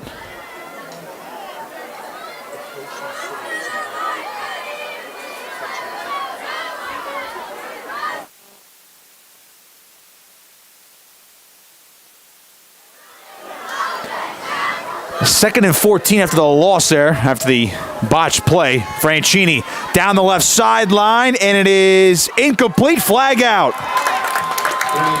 He was looking for Blum, and he drew the flag.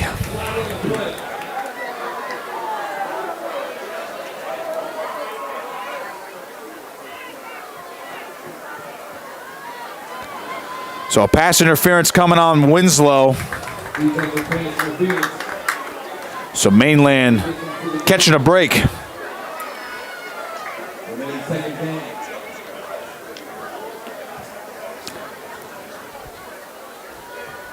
Regardless of tonight's result here in Linwood, things are going to get very interesting in Group 3, especially if Ocean City hangs on for a victory at home against Holy Spirit across the bridge.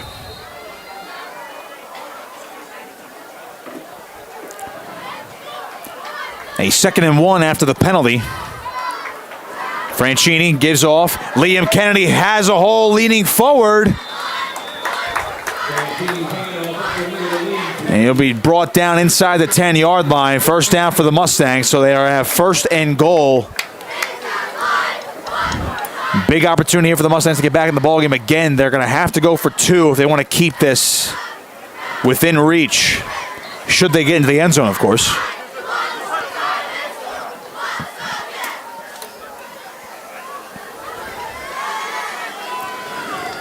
1st and goal from the 8. Franchini, toss right. Chase Hogue trying to find a lane, following his blockers, cutting back inside. Winslow, bunch of hats to the football. Upton's there, along with Powell. And we got 1:15 to go in this 3rd quarter.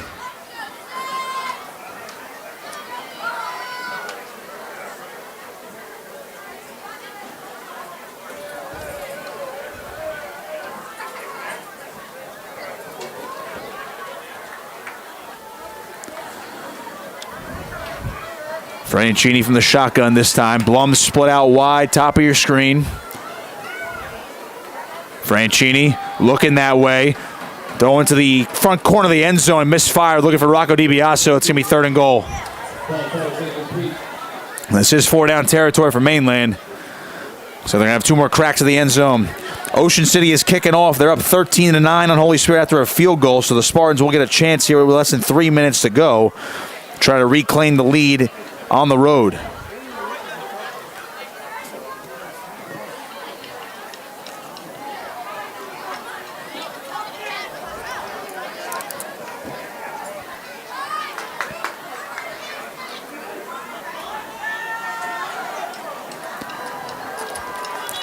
Third and goal from the 7.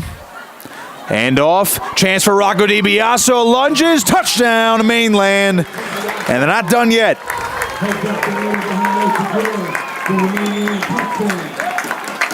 So Rocco DiBiaso from 7 yards out.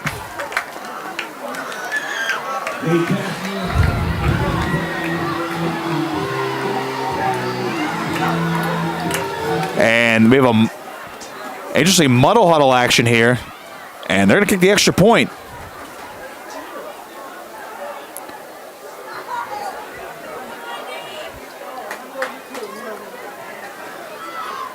Snap, hold, kick is on the way, and it is good. 1:06 to go in the 3rd quarter. Mainland cuts into the lead. It's 34-17, although it still remains a 3-score game. They're back into it, though.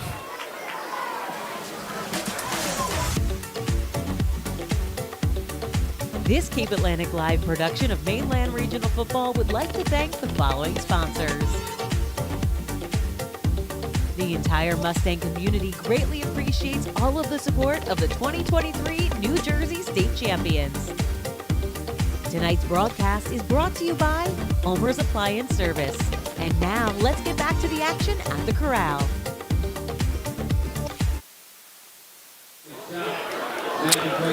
So Mainland still down by 3 scores, where they've cut into the lead. Another score update for you. We have Cedar Creek up 23-7 with less than 7 minutes to go in the game. They're up on Timber Creek. Meanwhile, Spirit is at midfield against Ocean City.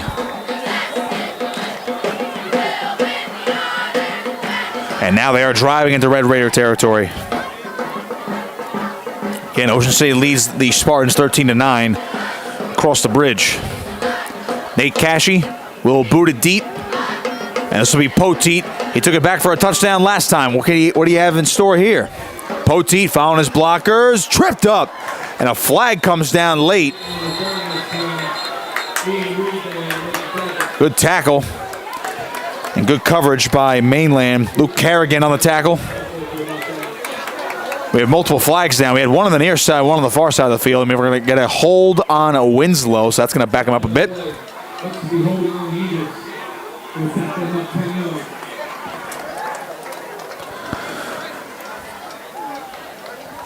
Under a minute to go, 3rd quarter. Mainland held Winslow in check early on in this ball game. But again, that last 2 minutes and change of the half, that certainly changed things.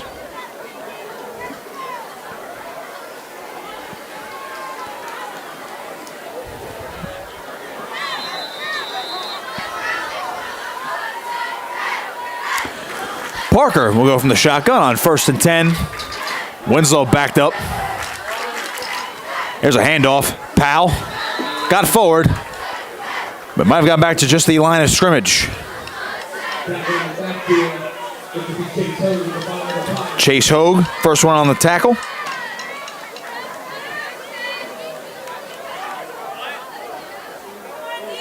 Second and 10. Parker back to throw this time, right side, and that one's incomplete. A flag down. Up to the intended receiver. And we're going to get some illegal contact.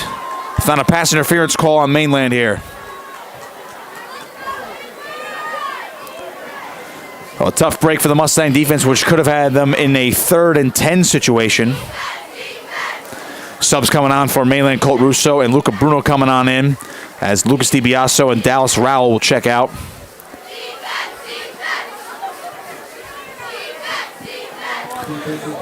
And after the pass interference penalty, it's going to be a first down for the Eagles.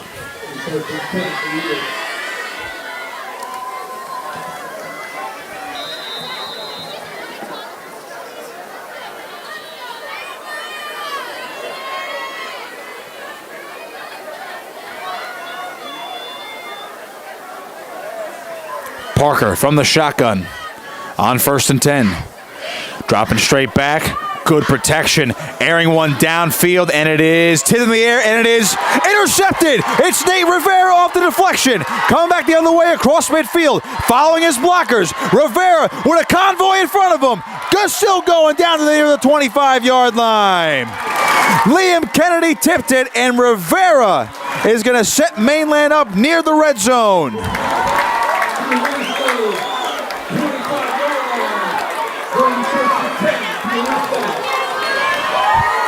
Could that change things for Mainland? They have an opportunity now with just a shade under 16 seconds to go in the third quarter.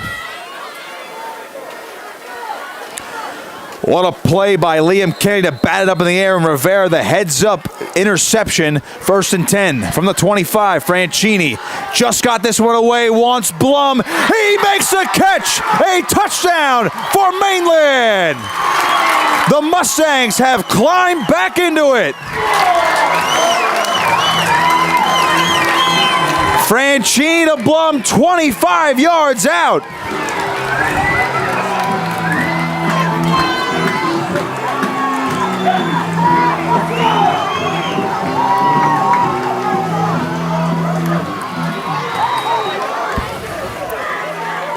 John Franchini, his second touchdown pass of the night, 45th of his career. Cashy's extra point is good. And we have a 34-24 ball game. 11 seconds to go in the third.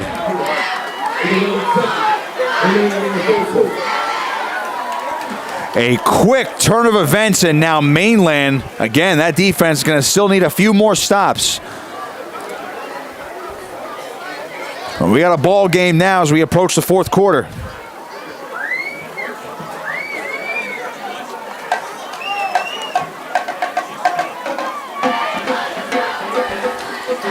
We have an Ocean City Holy Spirit update for you. 58 seconds to go. Looked like Jasir Ward just ran for a first down, and Holy Spirit, based on what we're seeing right now, might have a 1st and goal with less than a minute to go. And they trail 13-9.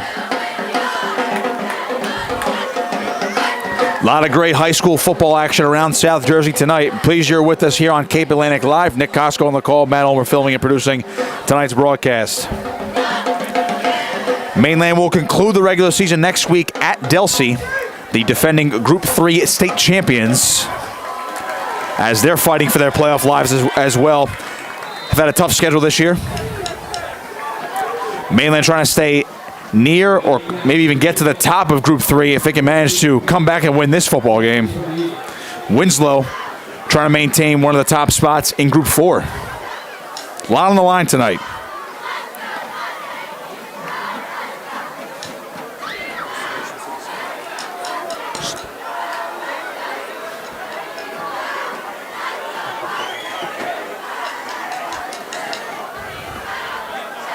Cashy will kick it off, and Holy Spirit has just taken the lead, by the way, over Ocean City, courtesy of Jasir Ward. With 36 seconds left, it's 15-13 pending the extra point. Cashy booting it deep, and this one's going to roll over Poteet's head for a touchback. So Mainland in business. They have recaptured some buzz in the building. Now it's up to the Mustang defense to make another stop. But again, we've seen Jalen Parker throw this football tonight. Boy, he can change the game in a hurry, especially with these speedy wide receivers. A quick flick of the wrist, and they can turn the game back into Winslow's favor. Still a two-score game. 34-24 Winslow on top.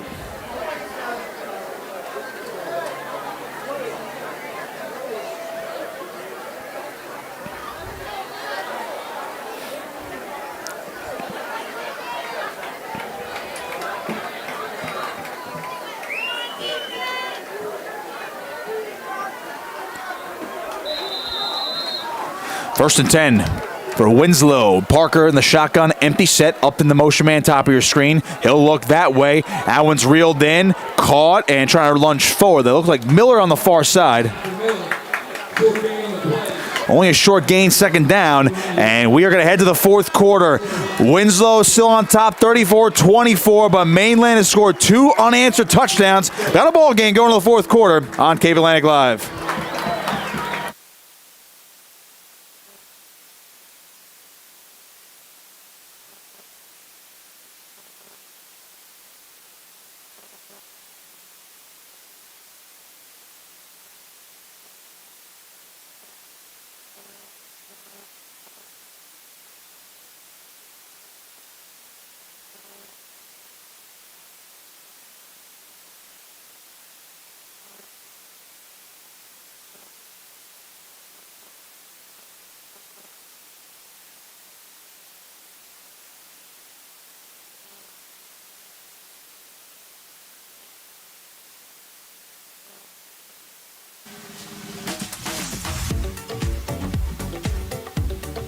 This Cape Atlantic Live production of Mainland Regional Football would like to thank the following sponsors.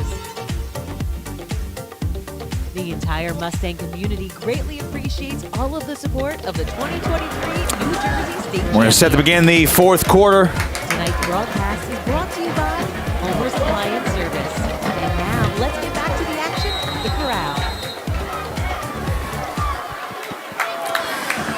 corral. Second down and 8. As we get in the fourth quarter, we're already getting whistles.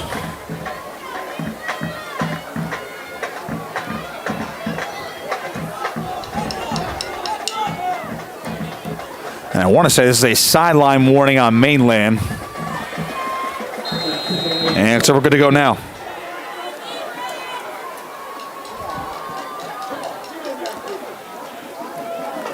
Second and 8. Parker. Dropping back, free rusher, throw over the middle, it's reeled in, it's a catch, and a first down, the freshman, TJ Maddox, on the reception.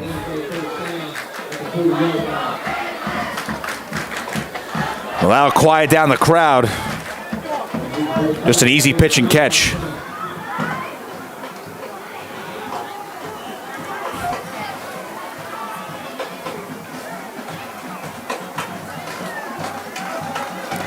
So a first and 10 from the 40-yard line.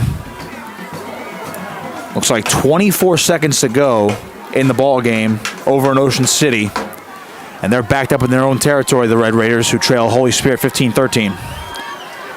Parker. So he has Powell to his left. Takes it. Clean pocket again. Parker going to air one deep left side, and this one is incomplete. A battle for the ball. Nathan Rivera on the coverage, and we're getting a late flag.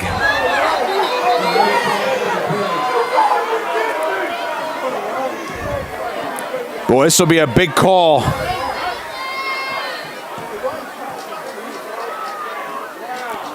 I believe that was I want to say that was Powell, the intended receiver, trying to get a number for you there.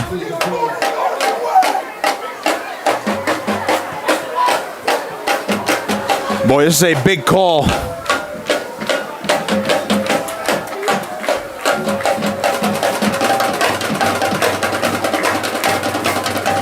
That was a late interference call. And that one is going to hurt the Mustangs. They're going to call that on Rivera, who's in coverage. I'll tell you what, they were both battling for the football. Nonetheless, late flag or not, Winslow's got another first down. First and 10 from the 45.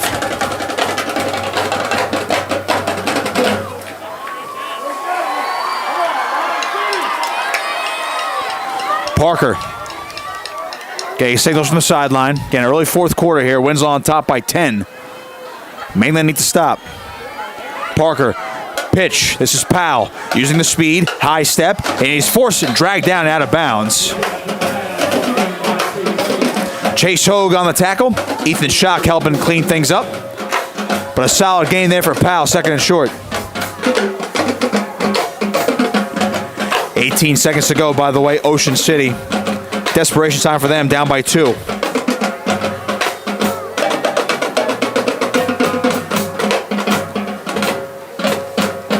Man, looks like Ocean City quarterback Walker Bailey was just sacked. The clock is ticking, and they're not going to have enough time to get another play off. So Ocean City coming from behind, or excuse me, Holy Spirit coming from behind, and they're going to beat Ocean City 15-13. Looks like they're going to let them run one more play. So a score update for you. Holy Spirit does win. 2nd and 3 for Winslow as Parker. Dropping back, pressure, airing one deep. This one is... Who has it? Is that a catch or an interception? And that is going to be a catch by Upton, who fought for the football, and Winslow's going to have 1st and goal. And now flags come down. A Winslow player hit the deck. Tell you what that looked like. I'm not sure what happened on that last exchange there. I'll just say that looked like a questionable fall right there. But right now it's a big catch for Upton. That's about a 34-yard reception, roughly.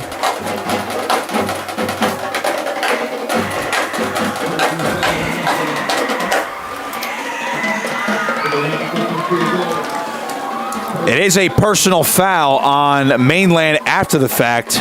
I can't believe Upton caught that football. It looked like it was a battle for it with the defender. Well, Winslow's going to have 1st and goal from the 3.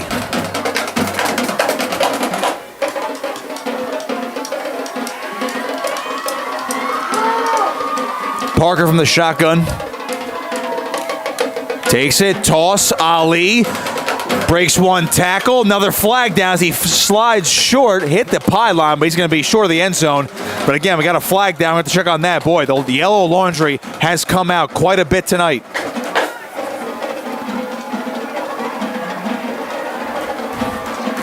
And this one's on Winslow. That's going to back him up. There's the area of holding.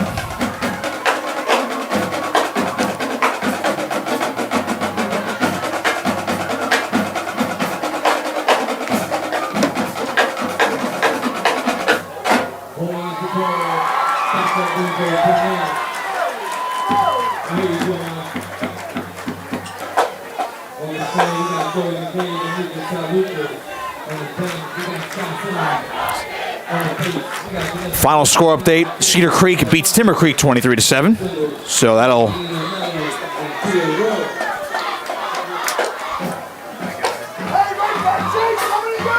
Parker from the shotgun, he's got Duckett in the backfield. Handoff goes to him, following his blockers, lunging forward. He gets back inside the 10-yard line, 2nd and goal.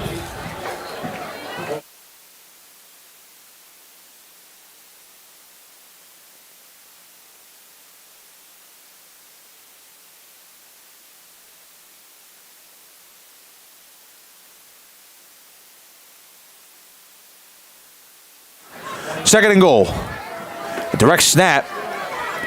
Right to Duckett this time. Is he short? Looks like he's going to be short, just short, maybe inches short of the goal line there. Interesting exchange from Parker to Duckett. And it's 3rd and goal.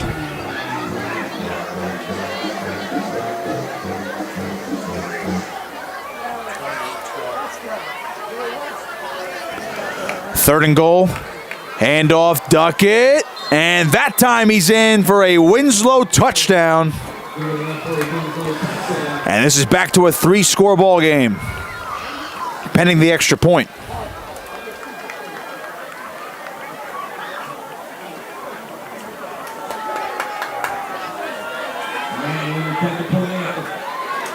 This is the all-important extra point, by the way, with 9:35 to go.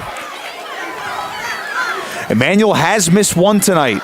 He can make it a 3-score game with this extra point.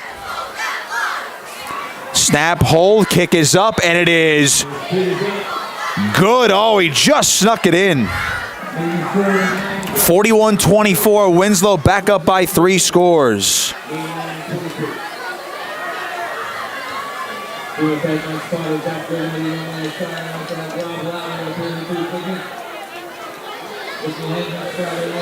More scores. Millville up on Cherokee 50-14.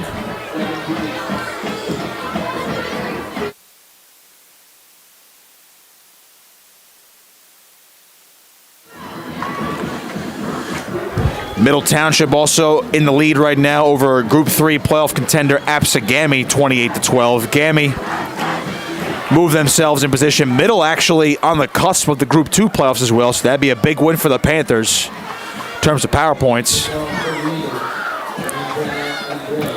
So Mainland had quite the charge in that third quarter to cut it to a 10-point lead, but Winslow,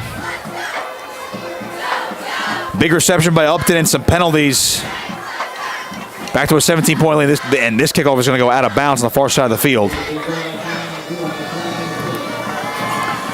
So now the Mustangs are going to have to score in a hurry.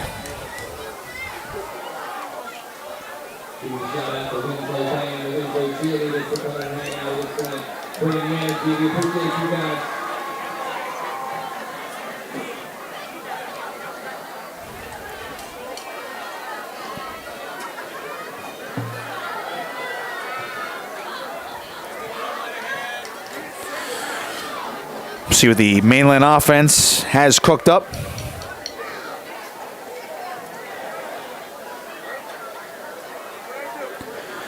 John Franchini, by the way, is 1 touchdown pass away from tying the school's all-time record for career touchdown passes. He's back, pressure, has to scramble. Franchini just tripped up, he couldn't get away. Looked like Carter was the one to get that shoestring tackle, and he actually is coming up limping.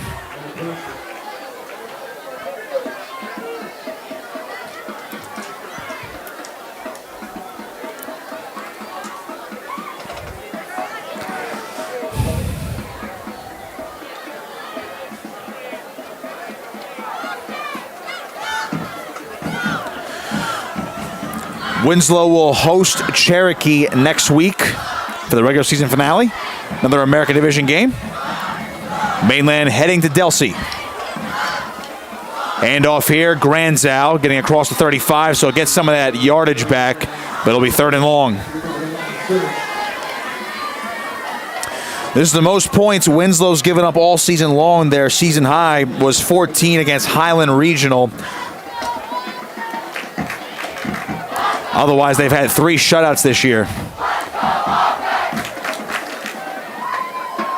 Heck, they only gave up 7 to Millville. Mainland's able to put up 24 and looking for more here. Trying to keep themselves in this ball game, maybe for looking for a miraculous comeback. Franchini has to swing one out, reeled in. DiBiaso has to make a cut. Coming back towards the middle of the field, makes a man miss. DiBiaso still lowering the shoulder and still going, and he's going to get a first down.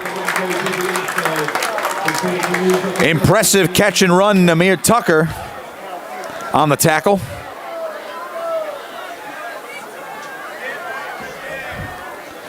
And DiBiaso keeping Mainland alive for now. It's still under 8 minutes to play.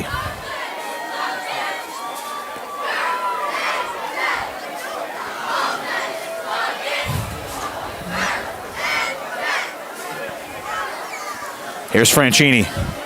Dropping back, pressure. Got one of DiBiaso again. This time he somehow got away before 2 more Winslow defenders there to clean him up. Carter in on the stop along with Hurd. Josiah Bullock was the first one to hit DiBiaso. I don't know how he got away. That's just tremendous lower body strength. So an impressive gain of 2.5.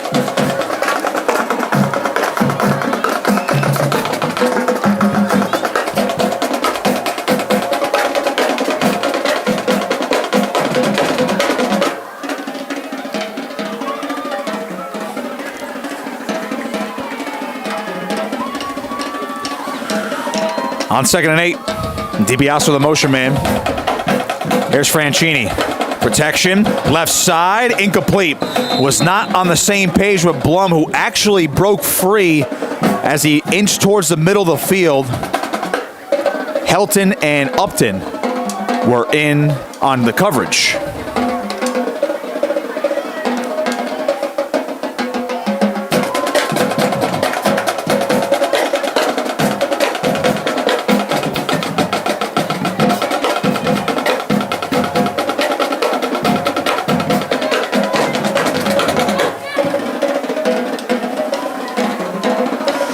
Third and 8.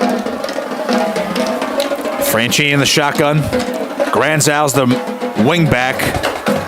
Franchini to his left, throwing downfield, and it is intercepted. It's Upton. A well-timed pick from the Eagle defensive back. Third interception of the season for Marcus Upton, the senior safety. 6:43 to play. Winslow on top by 17. And it'll look to finally put this game away.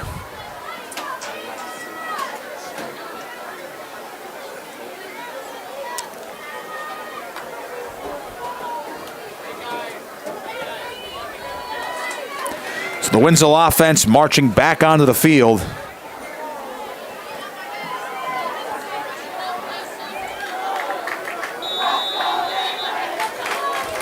It was a Jalen Parker interception that got Mainland back into the ball game. But Franchini's pick right there, ill-timed as Duckett gets the carry and lunges forward close to the 40-yard line, as now the Eagles look to run this clock down and go home with another victory as they're closing in on an 8-0 record.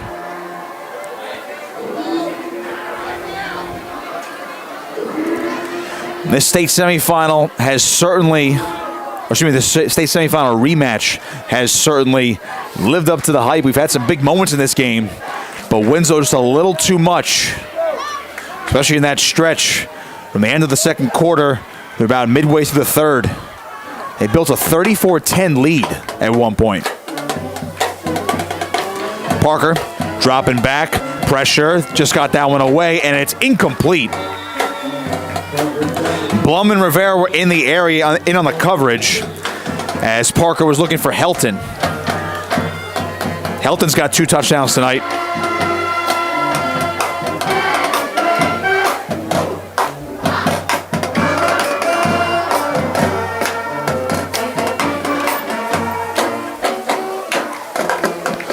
Third and 6. Again, Mainland needs 3 scores. Going to need a bit of a miracle here, but it can all start if they can force a stop. Winslow, meanwhile, I would imagine at least 1 first down here could pretty much ice this one.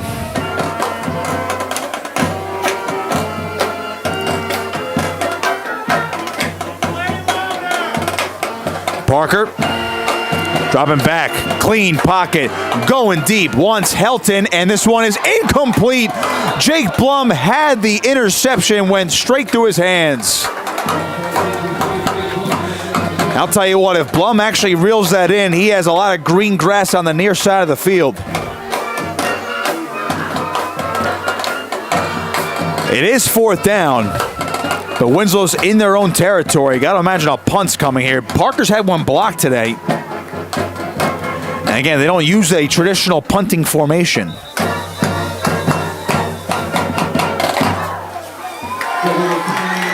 Timeout here for Winslow. They have 1 remaining in the game.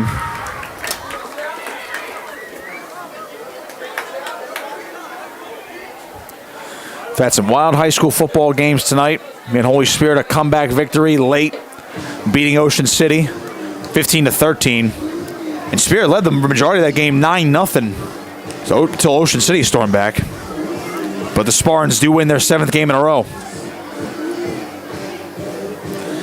Middle Township last we heard, 28-12 lead over Absegami. And other Group 3 implications, South Jersey Cedar Creek, a 28 excuse me, a 23-7 victory over Timber Creek.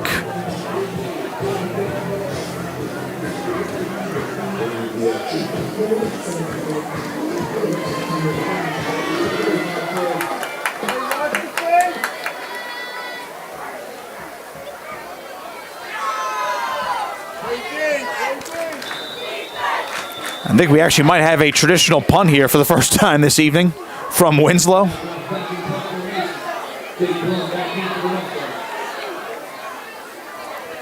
Blum's back to return the punt.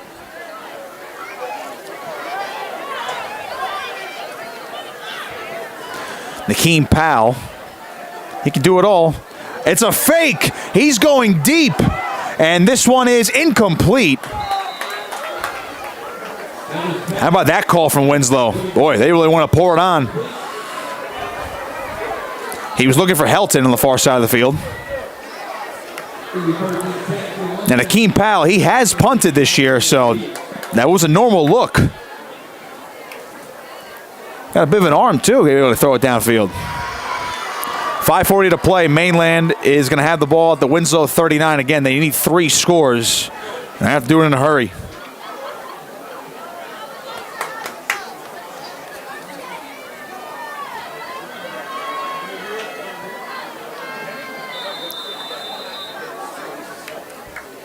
First and 10. Here's Franchini. High snap. Quick throw. Left side. Incomplete. Looking for Blum. Helton was closing in on the coverage.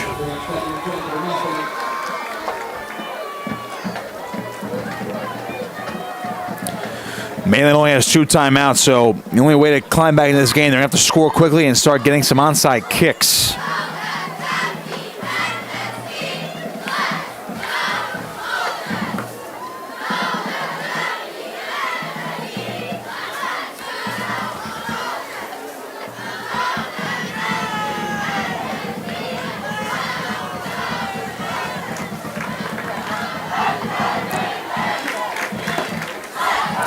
On second down, Franchini.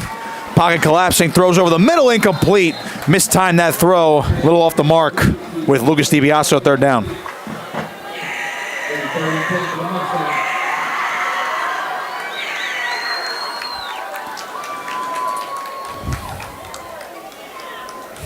Another local team in action, Egg Harbor Township. They fall 17-10 to Triton on the road.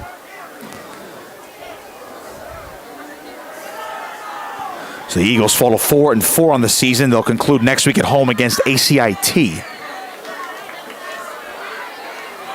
Franchini, quick throw, left side, incomplete. Again, just the miscommunications. And he was looking for Blum. Helton on the coverage again, and now it's 4th down. So a quick 3 straight incompletions for the junior quarterback.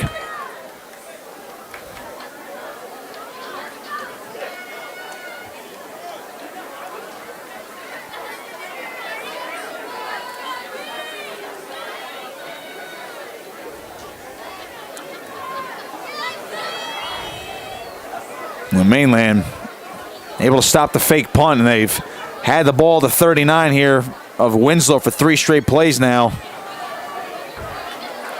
Gonna need 10.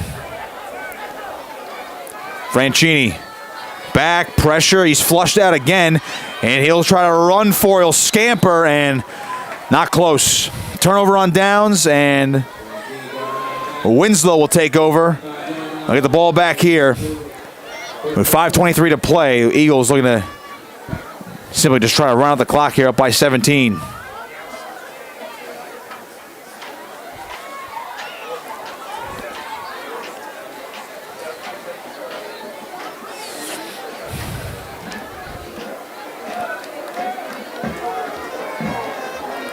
Again, Winslow hosts Cherokee next week to end the regular season. Mainland will head to Delsey next Friday.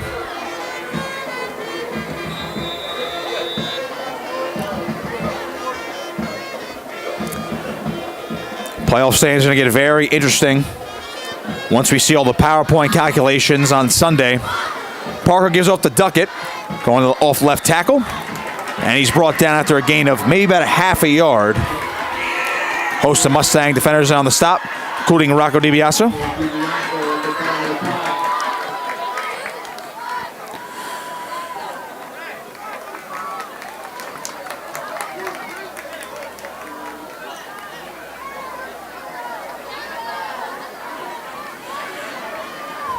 And Mainland came into tonight number 3 overall in South Jersey Group 3. And you got to wonder where they're going to move after tonight. Winslow, meanwhile, number 2 in South Jersey Group 4. Millville is number 1, but again, Winslow has the head-to-head over the Thunderbolts. Parker dropping back, flick of the wrist downfield, and it is caught. A big reception there for Upton again, and his forward progress is stopped inside the 30. And again, Winslow not afraid to just keep airing it out here. They want more points.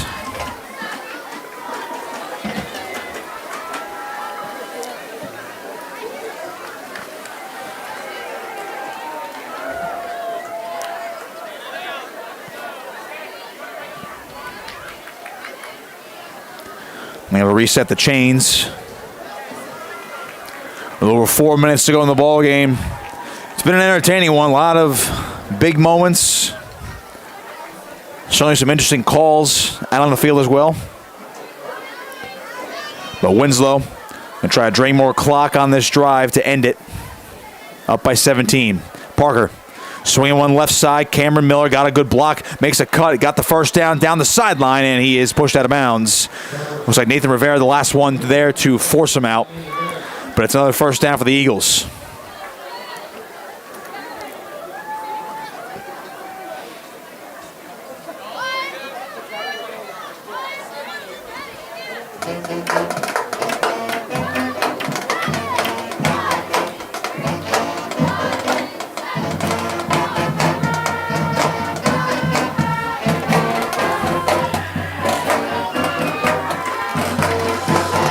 First and 10 from the 18-yard line.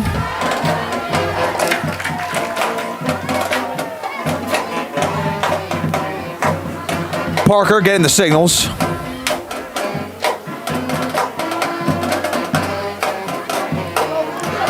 Looking left, pumps, throws to the end zone, and it is incomplete. Oh, man, Upton almost made a spectacular catch falling into the end zone. It'll be second down.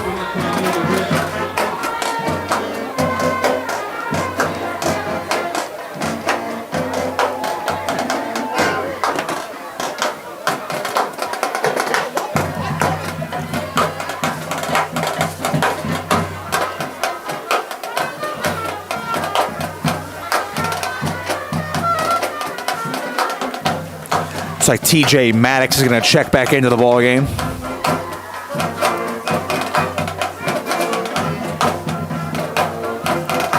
And now Parker will jog back to the sideline and give the signals to his offense.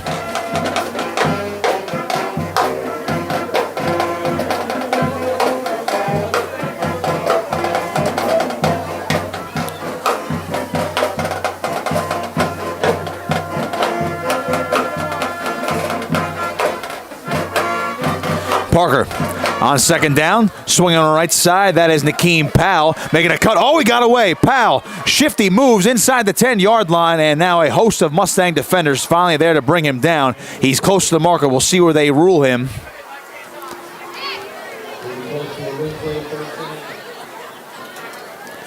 And right now, far side judge has him just shy. It'll be third, and we're going to call that.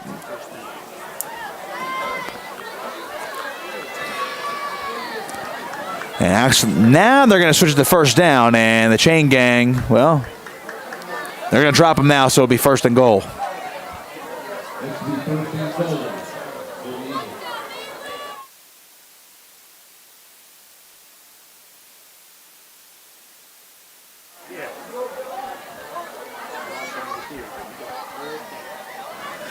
On first and goal, Parker's got trips up top in the early movement.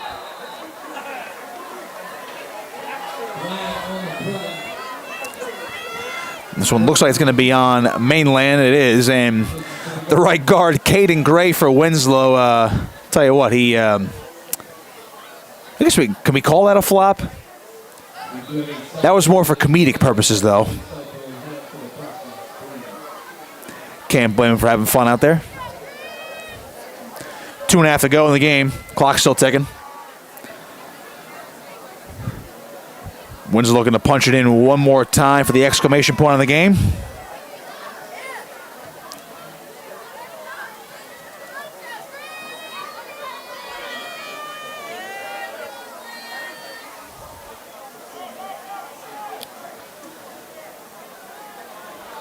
Well, there'll be a lot to look at on the film here for both teams, and now we're going to get a stoppage. We're going to get a timeout from Winslow. That's their final timeout of the game. They have none remaining with 2:02 to go. Again, we were mentioning the playoff positioning for both of these teams. Mainland comes into tonight number 3 overall in South Jersey Group 3, which would give them a 2 seed in a sectional bracket. Winslow's number 2 in South Jersey Group 4. Now, as it stands, that would give them a number 1 seed, but again, with the head-to-head win over Millville, who's currently number 1, I believe Winslow would, in fact, jump them to be the number 1 overall seed, which would mean Winslow would have home field advantage through the state semifinals.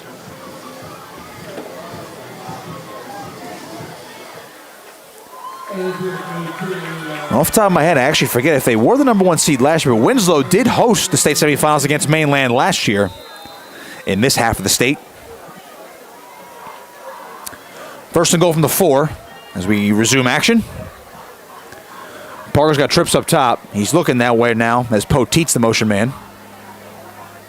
Parker staring down the left side of the field in the back corner, and it is caught for the touchdown, Cam Miller, but we have a flag down well before that throw. This could be a holding penalty, but we're going to wait and see.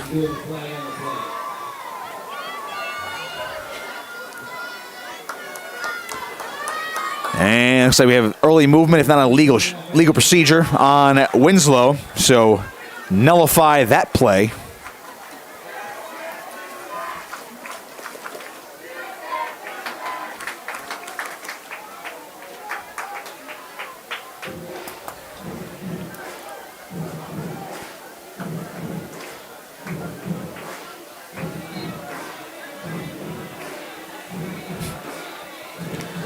Been a good night for Winslow. Slow start, but they woke up at the end of the second quarter. Took a 21-7 lead into halftime after giving up a touchdown on the opening drive. And they can feel the 8-0 record coming up in a few minutes.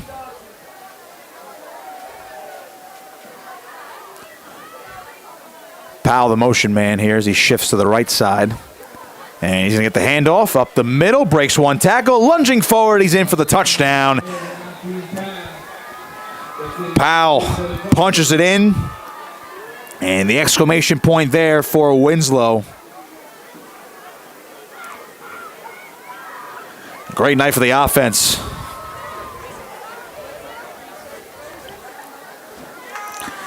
Nakeem Powell, that's going to be his 8th touchdown of the season. His first rushing touchdown, by the way, as it gets down from 4 yards out.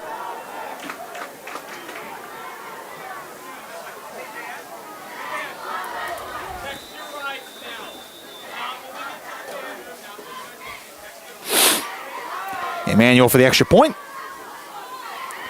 He'll boot down that one. Missed wildly to the left. It's only that's his second miss of the night. 47-24. Winslow on top with 1:46 to play in this ball game.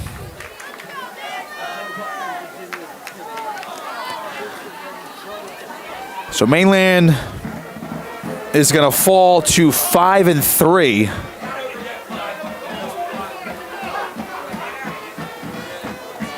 They'll have Delsey next week, the defending Group 3 state champions, on the road. That'll be the regular season finale, and certainly for playoff positioning, a win there will help out their seeding. But in all likelihood, even based on the result tonight, it looks like Mainland is at least bound for one playoff game at home at the minimum, which would be 2 weeks from tonight.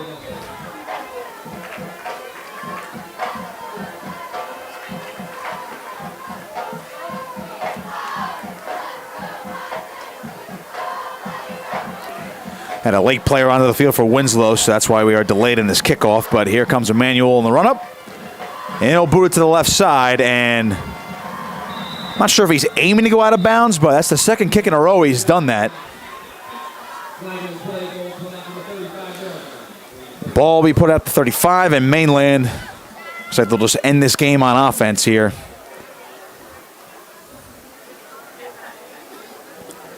Both teams will have to definitely go back to the drawing board on defense for sure. A lot of big plays given up on both sides, but Mainland had some things cooking. They stalled out a few times, especially in that second quarter. And they were able to get back into it, though. Timely touchdown in the third quarter from Rocco DiBiaso, then an interception by Rivera. Gave way to a pitch and catch from Franchini to Blum. They were within 34-24, but Winslow took over once again. Handoff Granzow following his blockers, lunging forward. He'll get a couple. Second down. Well, Dylan Granzow, the freshman back, if you take a positive out of the offense from Mainland tonight, one of them would have to be the freshman back. Sitting at 5'9", 165, and he's gotten his opportunities this year, but he definitely stepped up this evening. Scored his first career touchdown on an 18-yard catch and run on that opening drive. He's played both ways tonight as well. Definitely something to watch out for next week, as well as the playoffs. As Mainland continue to operate here, Winslow going to improve to 8-0. High snap to Franchini. Granzow cuts, trying to follow his blockers. Hit hard in the backfield. Oof. Tough hit there from Ali. That'll be a loss there of 3. It'll be 3rd and 10. 45 seconds. I got to imagine Mainland's going to run one more play here, and then they'll line up on the 50.